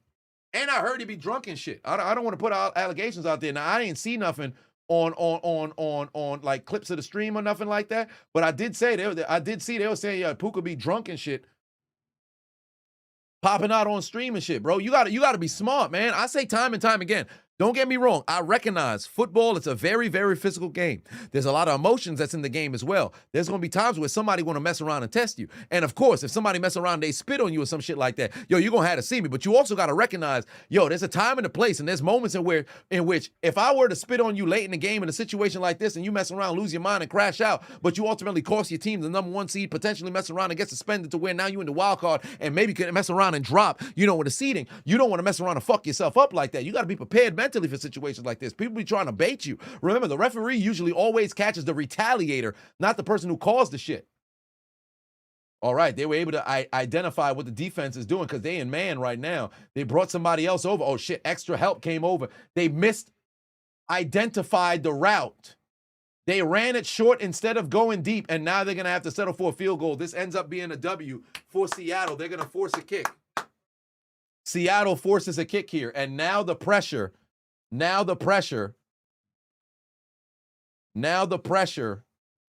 is on the Rams. They got to make this field goal, though. There's no give me, because remember, they still got that fat boy at kicker. He could miss this. He could miss this, and you saved the timeout, too.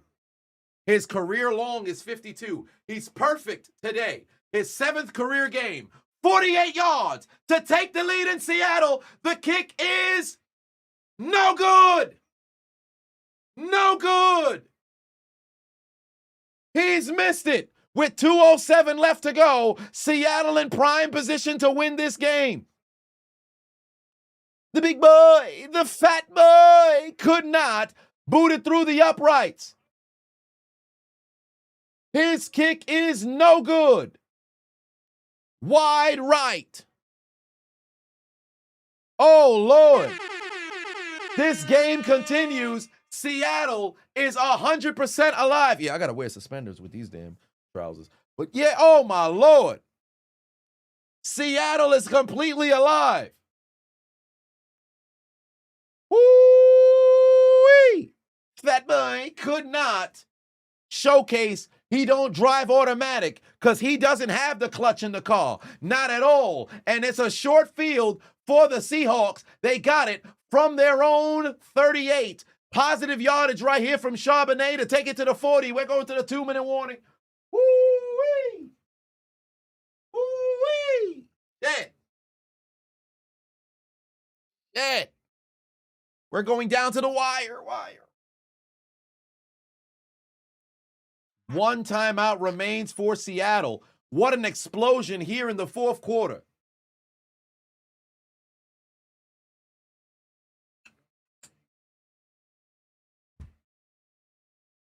Darnold legacy drive right here. Stafford MVP award eminent. I mean, he still is the front runner right now. And I think he's head and shoulders the MVP front runner. I mean, you got Drake May. Jonathan Taylor has since fallen off. Baker had since fallen off. Obviously, Mahomes fell off heavily, and he's out. Josh Allen, I don't think he's in that conversation with what Stafford has done thus far.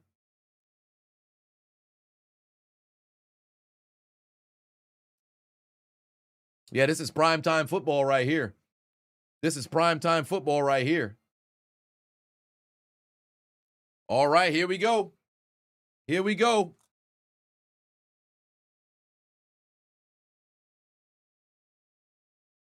Ooh, boy. 2 minutes left to go here. It's time. Come on, Darnold. 2nd and 8. From your own 40-yard line, you only got to get about 30 yards because Myers can kick it from a parking lot. Here you go. He's also got the most field goals currently in the league. Where's Darnold going to go with the football? Oh, shit, he's going to take a sack. What are you doing, Darnold? You can't do that. You can't do that. You got to protect up front.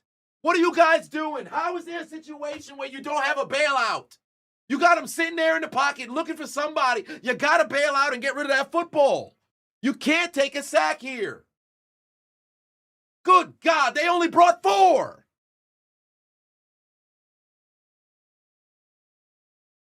Absolutely brutal. Absolutely brutal. Darnold was going through all the There's no way he couldn't fucking read that. He's right in front of you.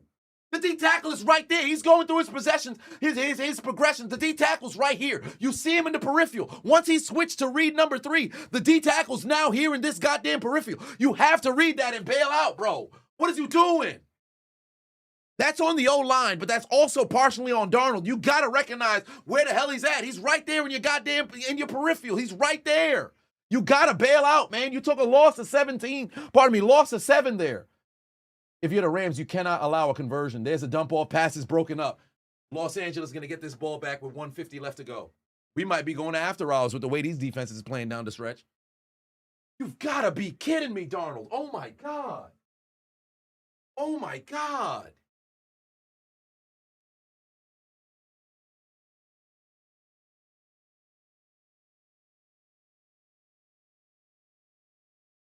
They balling up front.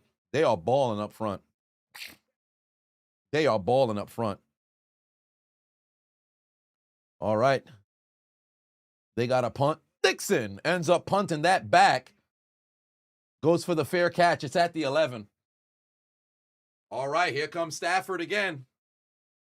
Here comes Stafford again, looking to win it right now in regulation. He's got 50 game-winning drives in the fourth quarter and overtime, the most amongst active players. His last one was week 4 against the Colts this very season, in season number 17, in a year that he's going to be, well, I shouldn't say a year, he's going to be 38. He's going to be 38, I believe, the day after the Super Bowl. So if he's able to go and make it, first and foremost, that brother got some spectacular teeth. I don't know why they zoomed in so close into the helmet.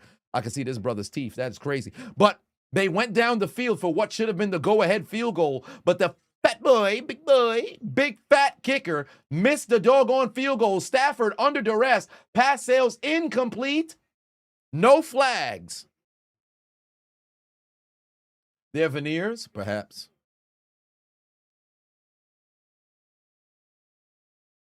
You got them Steve-O teeth? Oh, my.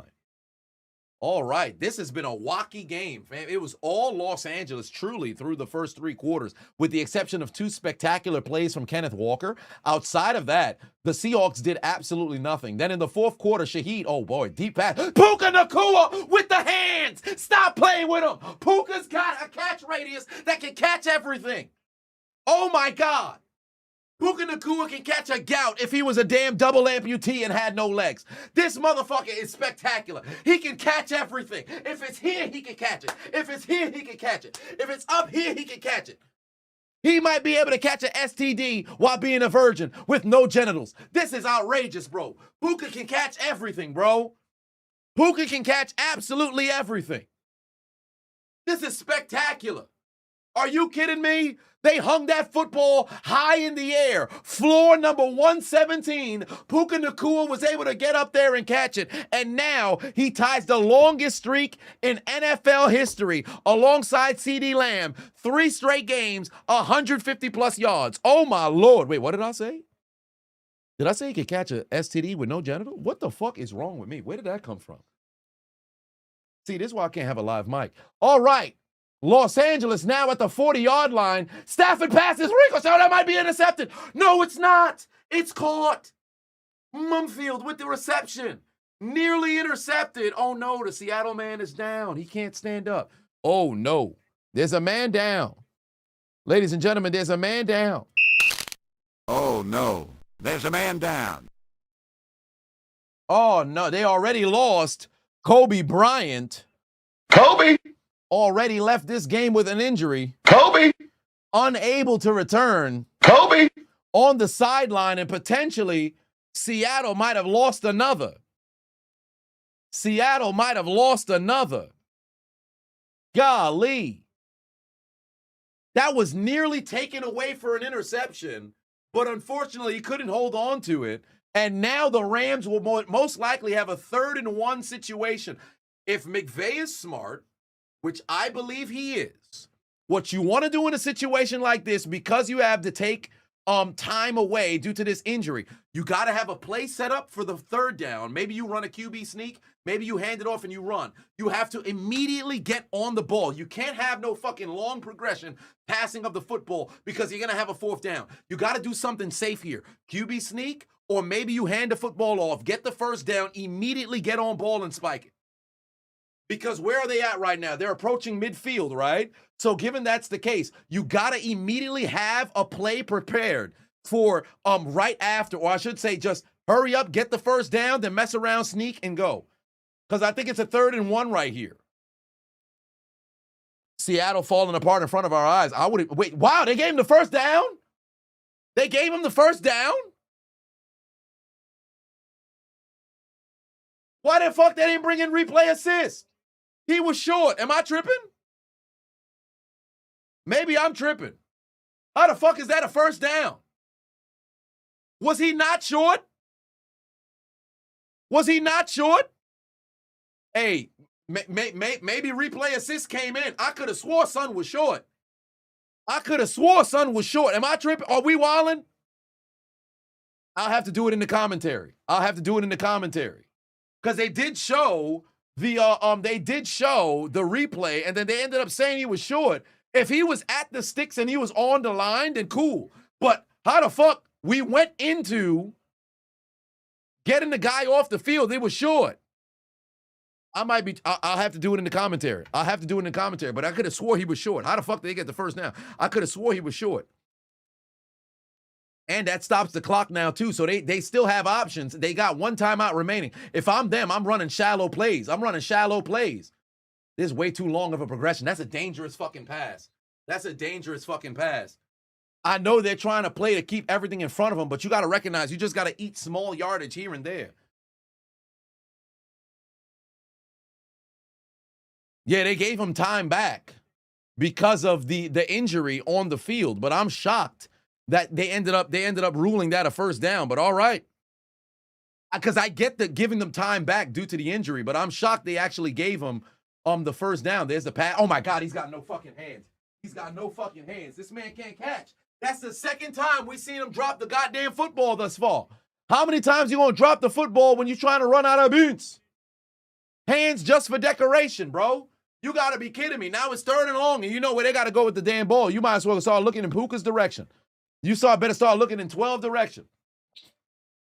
Anybody else notice Puka changed his number this year? I'm sure everybody already peeped because we're already in week 16. It didn't dawn on me until this year.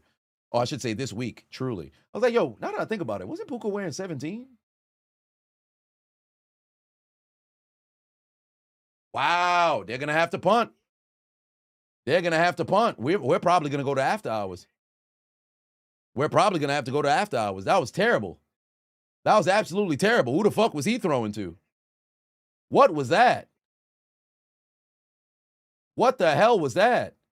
3 dumbass fucking play calls. Or I should say, maybe even worse reads from Stafford.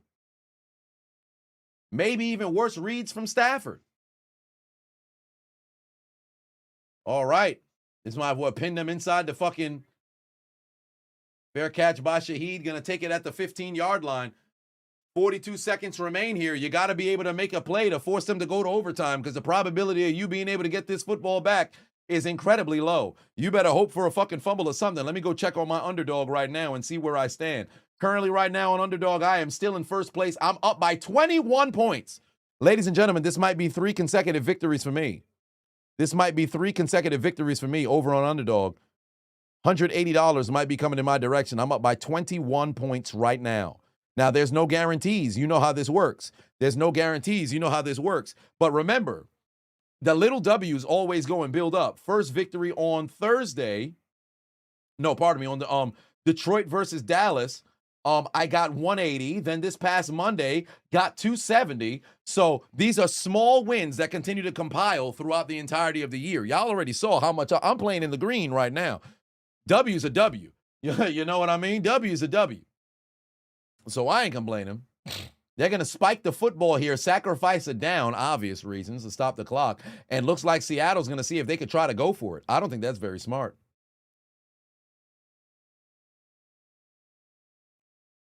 Amenuori is gone. 29 seconds remain here. Yeah, I'm on a little bit of a hot streak, 3 in a row. It's little W's that become big W's. Some folks be thinking now you got to win the thousands, you got to win the 10,000s every single doggone time you play. I say no. Oh wow, down goes Darnold. Take the timeout now. Take the timeout now. Take the timeout now. Take the timeout now. Take the timeout now. You're not going to be able to use it and try to get the ball back. Take the timeout now. They said fuck it. Let's just go to overtime. They said fuck it. Let's just go to overtime. I'd have took the timeout. I'd have took the timeout and forced them to take a knee. It's not like they was going to try to. It's not like they were going to try to, do anything special on 3rd down. But if in the event they attempted to try to see if they could run the football, maybe you could try to go and rip it out of somebody's hands. I'd have used the timeout. Why am I taking it to overtime for what? I'd have called timeout. I'd have forced them to have to go, either take the knee or see if they can run. But whatever the case may be, ladies and gentlemen, boys and girls, it's that time. Because where are we going? After hours. How to sell to me.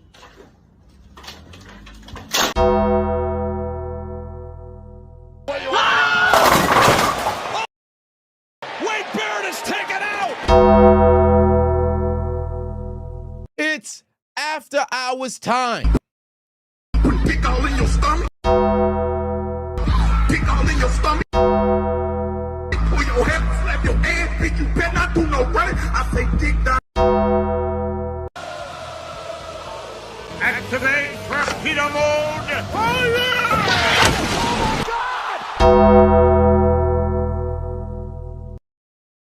Oh, yes. Oh, yes. It's time for After Hours. This is gonna hurt me a lot worse than it hurts you. Get her!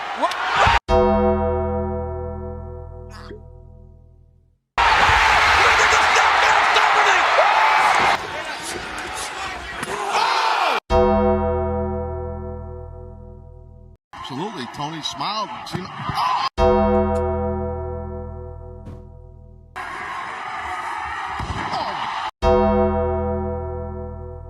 You son of a bitch! You son of a bitch! You dare do this to me? I'm ready to...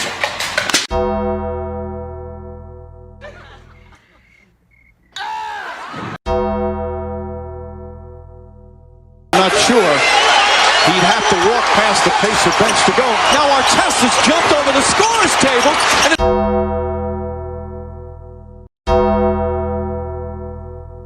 Open 24 hours a day. What a stupid idea. Who wants a Krabby Patty at... Oh, boy. Tyson! I heard you had a concussion. How about another? Oh yeah, we're stepping out of the boy zone and into the man zone.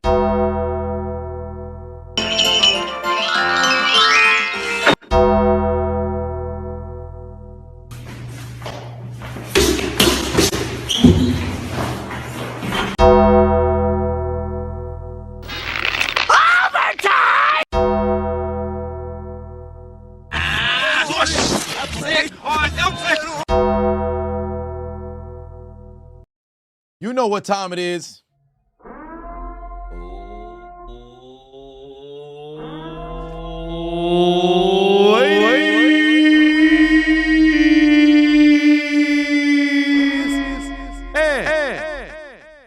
Gentlemen, we've arrived at the extended period like menstruation, where the Rams have unfortunately choked away a 16-point lead. Seattle has battled back in this battle atop the NFC West, but above all else, a battle for the #1 seed in the conference. Who is coming out on top? Ladies and gentlemen, I invite you to After Hours, cause it's overtime.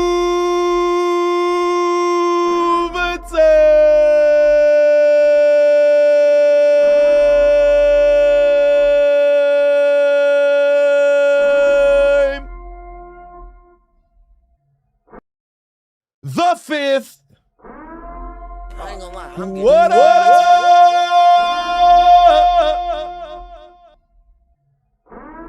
It's the fifth quarter, ladies and gentlemen. It's the fifth quarter. Remember, overtime rules. First score does not win this game. The opposition will get an opportunity to respond after the initial score, if there is one. If the original possessor of the football fails to put points on the board, it becomes sudden death, where next point wins. Opening drive, it is the visitor who has the football. The Los Angeles Rams open up overtime just like they opened up this game with the football. They opened up the game with a turnover on downs. The Seattle Seahawks looking to replicate the exact same thing. Stafford has 400 yards today with 2 touchdowns as well. As we go into overtime, both these teams 11-3. This is the highest record for both teams entering a game on Thursday Night Football, I believe, in the history of the program. Stafford in trouble, able to avoid down the field, overthrows his man who was wide open. Oh, Lord, that would have been a huge gasher play. Hope the Steelers don't get Judon. What, Matthew Judon got released? Matthew Judon got released? Released by the Dolphins. Oh, my. Interesting. Matthew Judon is now available. Gotcha, bitch. Steve Snub is now following. Yeah, but some would say he's outstanding. But he was playing in Miami, so there's that as well. All right, Stafford's got time. He's going to air it out. Pass is intercepted. He dropped the football, but there's laundry on the field. What is the flag for? What's the flag for? What's the flag for? There's laundry on the field. Laundry on the field. It's pass interference, or is that illegal contact? Only a 5-yard penalty, not a spot foul, but an automatic first down. It's an automatic first down. Automatic first down. That's soft. That's fucking soft. I ain't gonna hold you. That's fucking soft. I just touched your shoulder. My pussy. Flag. That's soft. That's soft. All right. There's the handoff. Blake Corum. Where's he going? Gain of a 3. And that's going to take him across the 50-yard line. They are now at midfield. And remember, opening drive touchdown does not win this game. However, here's something that I always find very interesting. Truly, obviously it's not Madden where you could just, I'm going to run here, automatic first down here, run here, pass here, then first down here. But truly, I'd like to see more people try to chew as much clock as possible on a drive to where the opposition doesn't even get a chance to see the football. Stafford, oh my God, pad pass, intercepted, that's a pick, it's picked off. Jones makes a play because Blake Corum got no hands. They call it interception on the field because Corum has absolutely no hands. That's a pick. Stafford turns it over. Corum has absolutely no hands. Stafford made the right read. Corum, dumbass, don't know how to catch a football. Ladies and gentlemen, God gave you 2 goddamn hands for a reason. God gave you 2 goddamn hands for a reason. God gave you 2 goddamn hands for a reason. God gave you 2 goddamn hands for a reason. But evidently, he don't know how to use them. Jones gets the ball. Oh, boy, the nose of the football hit the ground. Ooh, shit. Yeah, no, but you need to review it to see if he's able to actually scoop his hands underneath. There's the football. It's there in his arms.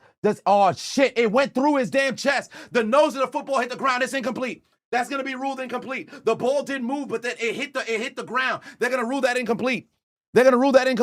It's still going to remain. What happened to their hands? They're probably going to come back and rule this incomplete. The nose of the football hit the ground and it moved in order to aid him in catching the football. This is probably going to come back incomplete. Yeah, he knew that shit wasn't no catch. That's why he still got his helmet on. That ain't no catch. Because we literally just watched the same situation earlier in the game get ruled incomplete. It's incomplete. Incomplete pass. Rams still have possession. Hey, but Corum, come here, Corum. Wrong with your bitch ass, bro? You got no hands? You don't know how to catch? You stupid idiot? Man's put the ball right there in your hands and you can't catch it.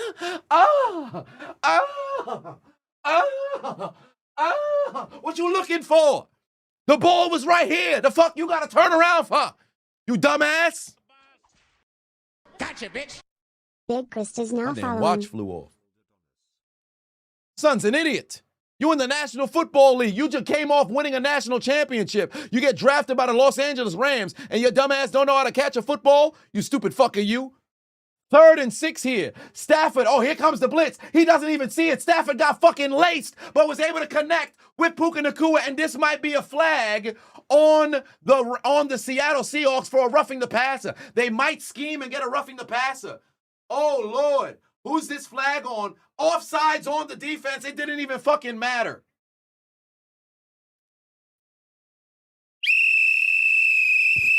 Flag didn't even matter. That's a first down over to Puka Nacua. First down, Los Angeles.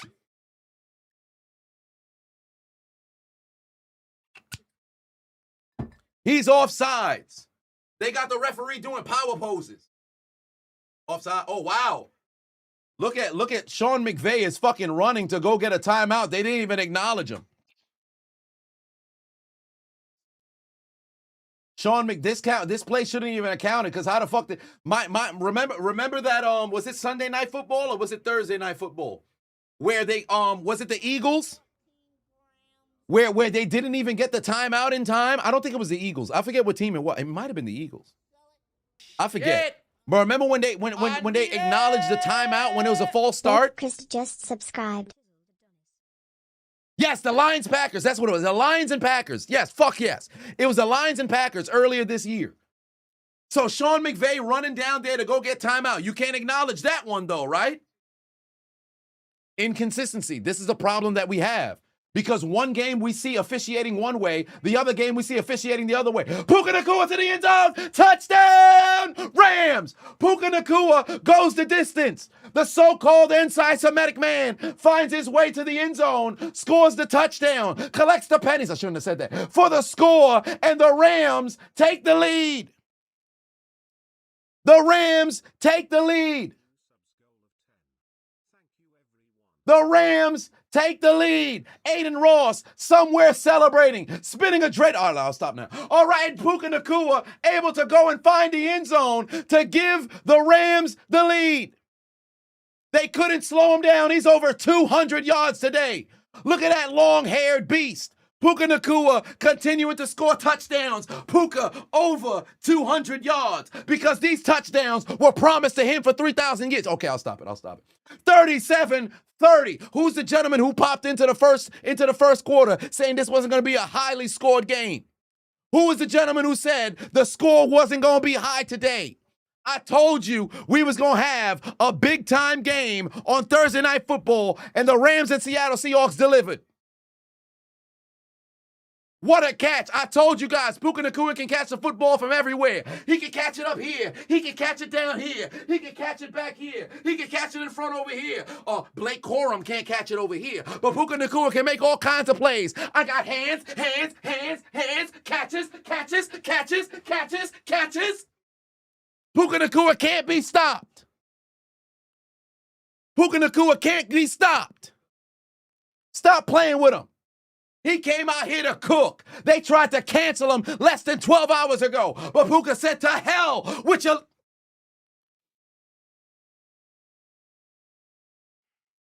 We was about to go off the rails. We was about to go off the rails.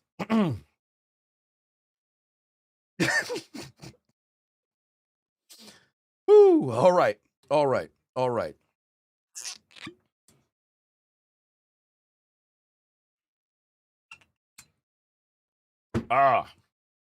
Caught myself. Oh, I caught myself. All right, here comes Darnold, and we're in sudden death. Oh, I shouldn't say sudden death, but all the pressure is on Seattle now. They have to score. It's 4-down territory. It's 4-down territory the entire way. Oh, Lord.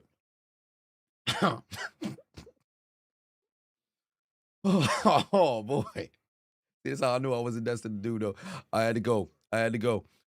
Oh, my Lord. Oh, all right. Let's see what Kenneth Walker can do. Remember, Kenneth Walker was the spark that Seattle needed to really get things going. Because if Kenneth Walker wasn't on the field today, Seattle's not in this game. I know the fourth quarter happened, Rashid Shaheed, and then ultimately A.J. Barner was wide open, all this other stuff, the glitz and glamour there. But truly, anybody who was watching the game, the entire stream, or if you popped in at one point during the first quarter, in the second quarter, you would have saw Kenneth Walker was making all of the plays in the first half. It was really 2 drives, 2 plays, all Kenneth Walker. On a swing pass, he went 40. And then on a run, he went 55. It was all Kenneth Walker who kept them in this game here. If they want to make things happen, find Walker, find Jackson Smith and Jigba. Here comes Darnold. Flush out the pocket, down the field, got a man. That's caught. That's a first down by JCN. The JCN Networks moves the chains. Terrell, Pavavon said, bro, we need to start calling him Jon Snow. He looks just like him. I mean, low-key, I've only seen, 3 episodes of Game of Thrones? But he does look, he gives a little bit of Jon Snow, as the ladies would say. He gives. It's giving. Can't stand that shit. This shit irks my soul. I can't stand that shit. Irks my soul. Candace for 5 because I seen where was I? Where was I? I think I was by King's Plaza when I went to my parents' house. Bro, there was 2 girls having a conversation. Bro, and I'm just sitting over here. Where was I at? Was I in Macy's? I think I was in Macy's. I'm in Macy's on the line getting ready to pay. It was maybe every 17 seconds. Clock. Would you just talk regular sentences? That's not what we're here to talk about. Candace with 5 on said, why does the 5 fingers say to his face? Slap for Blake Corum. Slap for Blake Corum. But all right, here we go. 2nd and 10. That was a bad one. Here we go. All right, that's a better one. All right, they are inside Rams territory. Here we go. 2nd and 10 here from the 44. Pass is incomplete, but there should be a flag. Where's the flag? How's that not a flag? Forbes was damn near inside of him. You can't do that shit. What are we doing? It's not even June. Forbes was damn near inside of. Oh, all right. That was crazy. Pass interference on Forbes. Automatic first down. And Seattle gets a fresh set of downs. They're going to take over at the 39-yard line.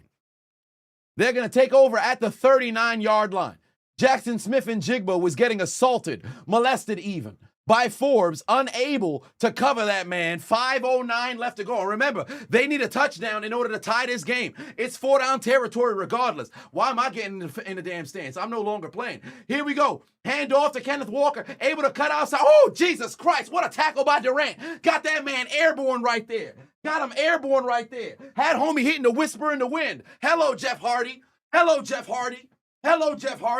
I didn't know Kenneth Walker turned into Jeff Hardy real quick.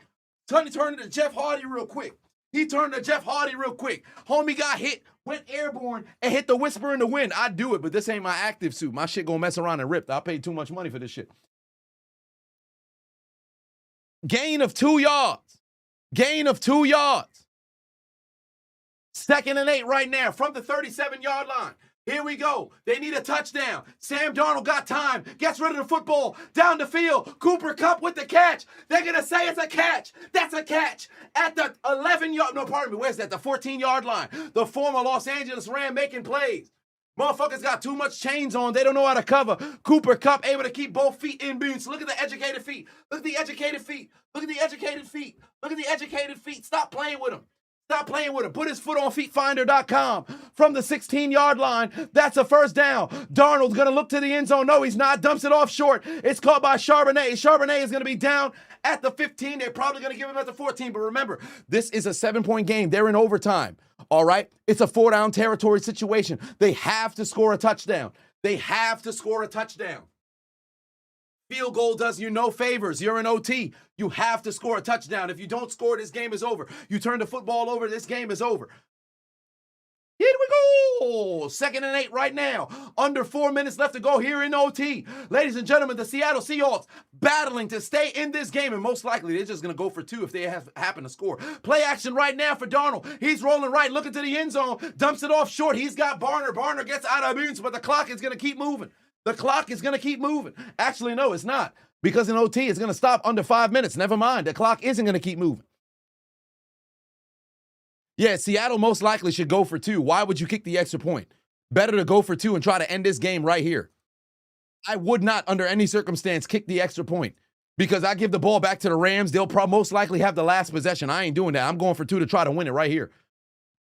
You don't want to waste that. You don't want to take that chance and waste time. 3rd and 3, hand off to Charbonnet. Oh, he found a seam. That's a 1st and goal for Seattle. 1st and goal for Seattle. They are knocking on the doorstep. 3rd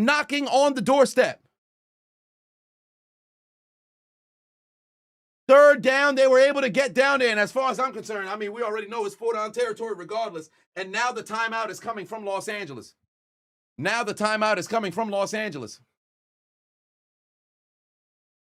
The mic said Jeff Hardy. Oh, you a little behind.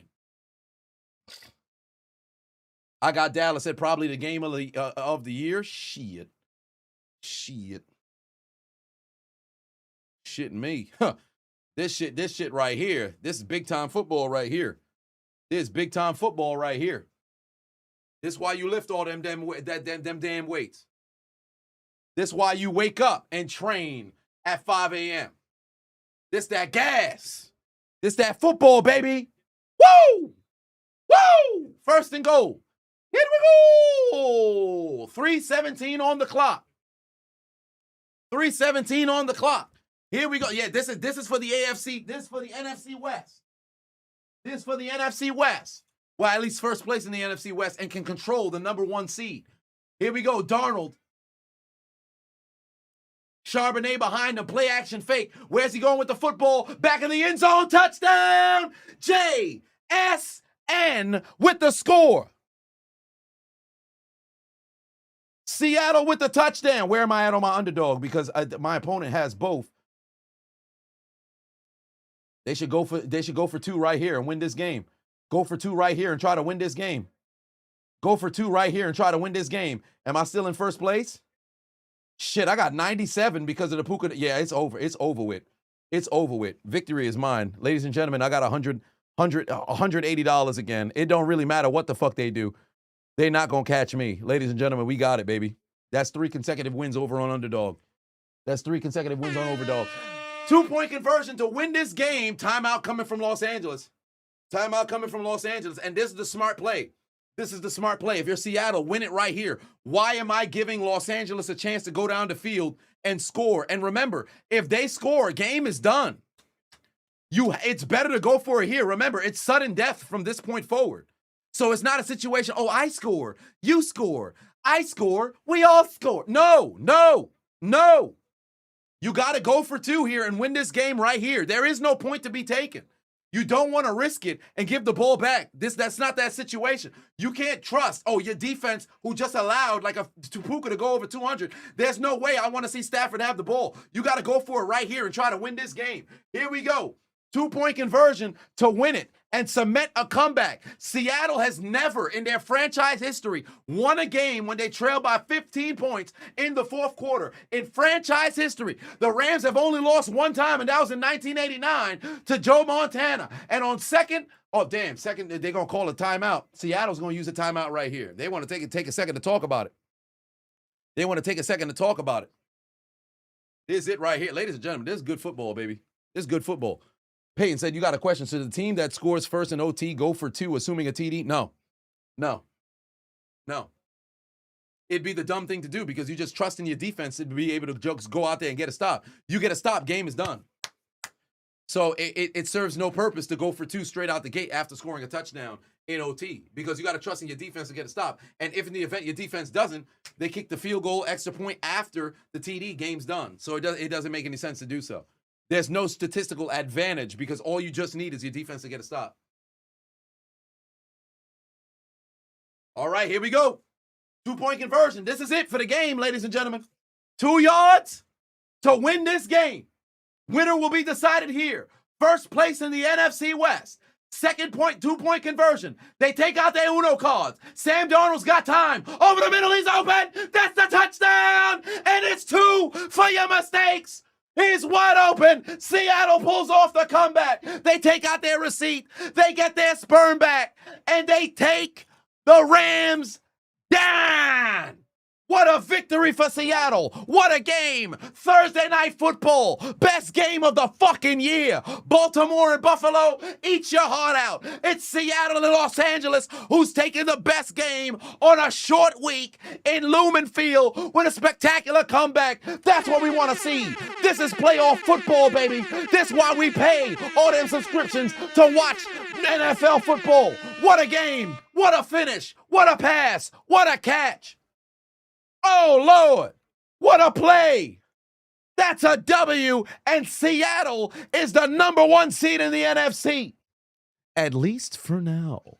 What a game. What a game. Tabbed 18 is now following. Oh, Lord. Seahawks, number 1. Darnold standing tall in the pocket. Pass right over the middle. Mans was wide open. Nobody within his vicinity. That's how you win a game. Pack up Los Angeles. Go home. Go ride your dildos and take out your Metro cards and get aboard the L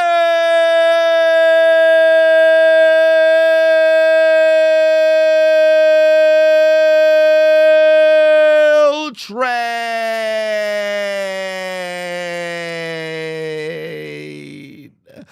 Pack y'all up. Pack them all the way up because You lose. I said You lose. once more. You lose. Because what is Los Angeles tonight? Failure. I said, what is Los Angeles tonight? Failure. And what are they eating? Fresh hot ales. Fresh hot ales. Fresh hot ales. Fresh hot ales. Fresh hot ales. Fresh hot ales. Fresh hot ales. Fresh hot ales. Fresh hot ales, you Fucking quiz.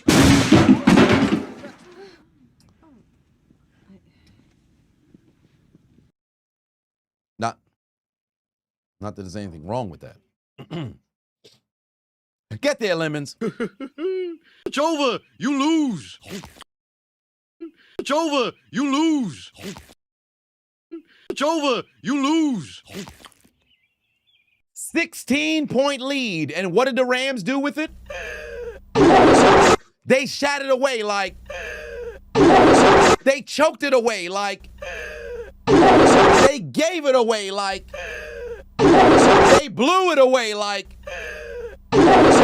Gentlemen came into the chat in the first quarter and said another low-scoring Thursday night game. Listen, I want you to do yourself a favor right now. Go to the bathroom if you're still awake or you pop back in the stream. Go to the bathroom, huh?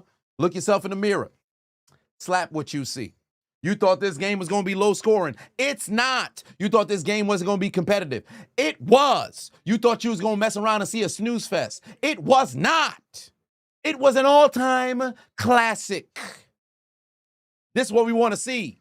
I want to see the green. I want to see the blue in the chat because Seattle took care of business. I should have wore my green tie. It's right there. I should have put on my doggone green tie. It's right there. And Sargon, you absolutely right. Because what did Seattle come and take care of business and get? After I get the W. Dun, dun, dun, dun, dun, dun. Say it again. After I get the W. Dun, dun, dun, dun, dun, dun. They got the W. They got the W. Tight end was standing right there in the middle of the goddamn end zone, and he looked at Darnold, and he said, when I seen him throw that ball, he caught that sumbitch right there. Nobody was there to stop him for the reception to win that game. And packed up the Los Angeles Rams. Rams going back home because that fourth quarter into overtime, their performance was...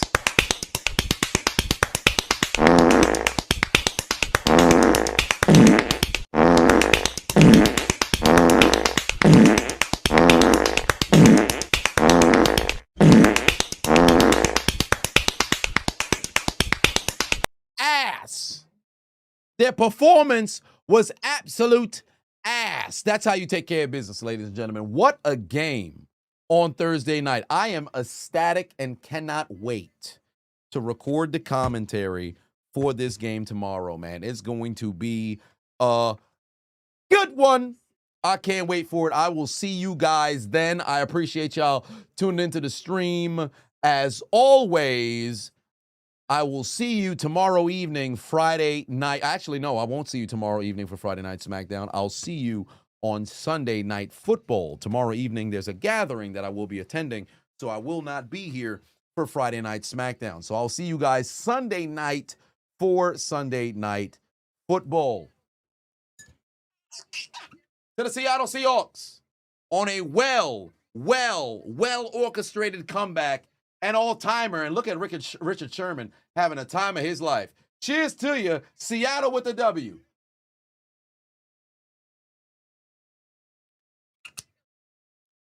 Sargon said, you're going to be timer mode Friday? We'll be waiting.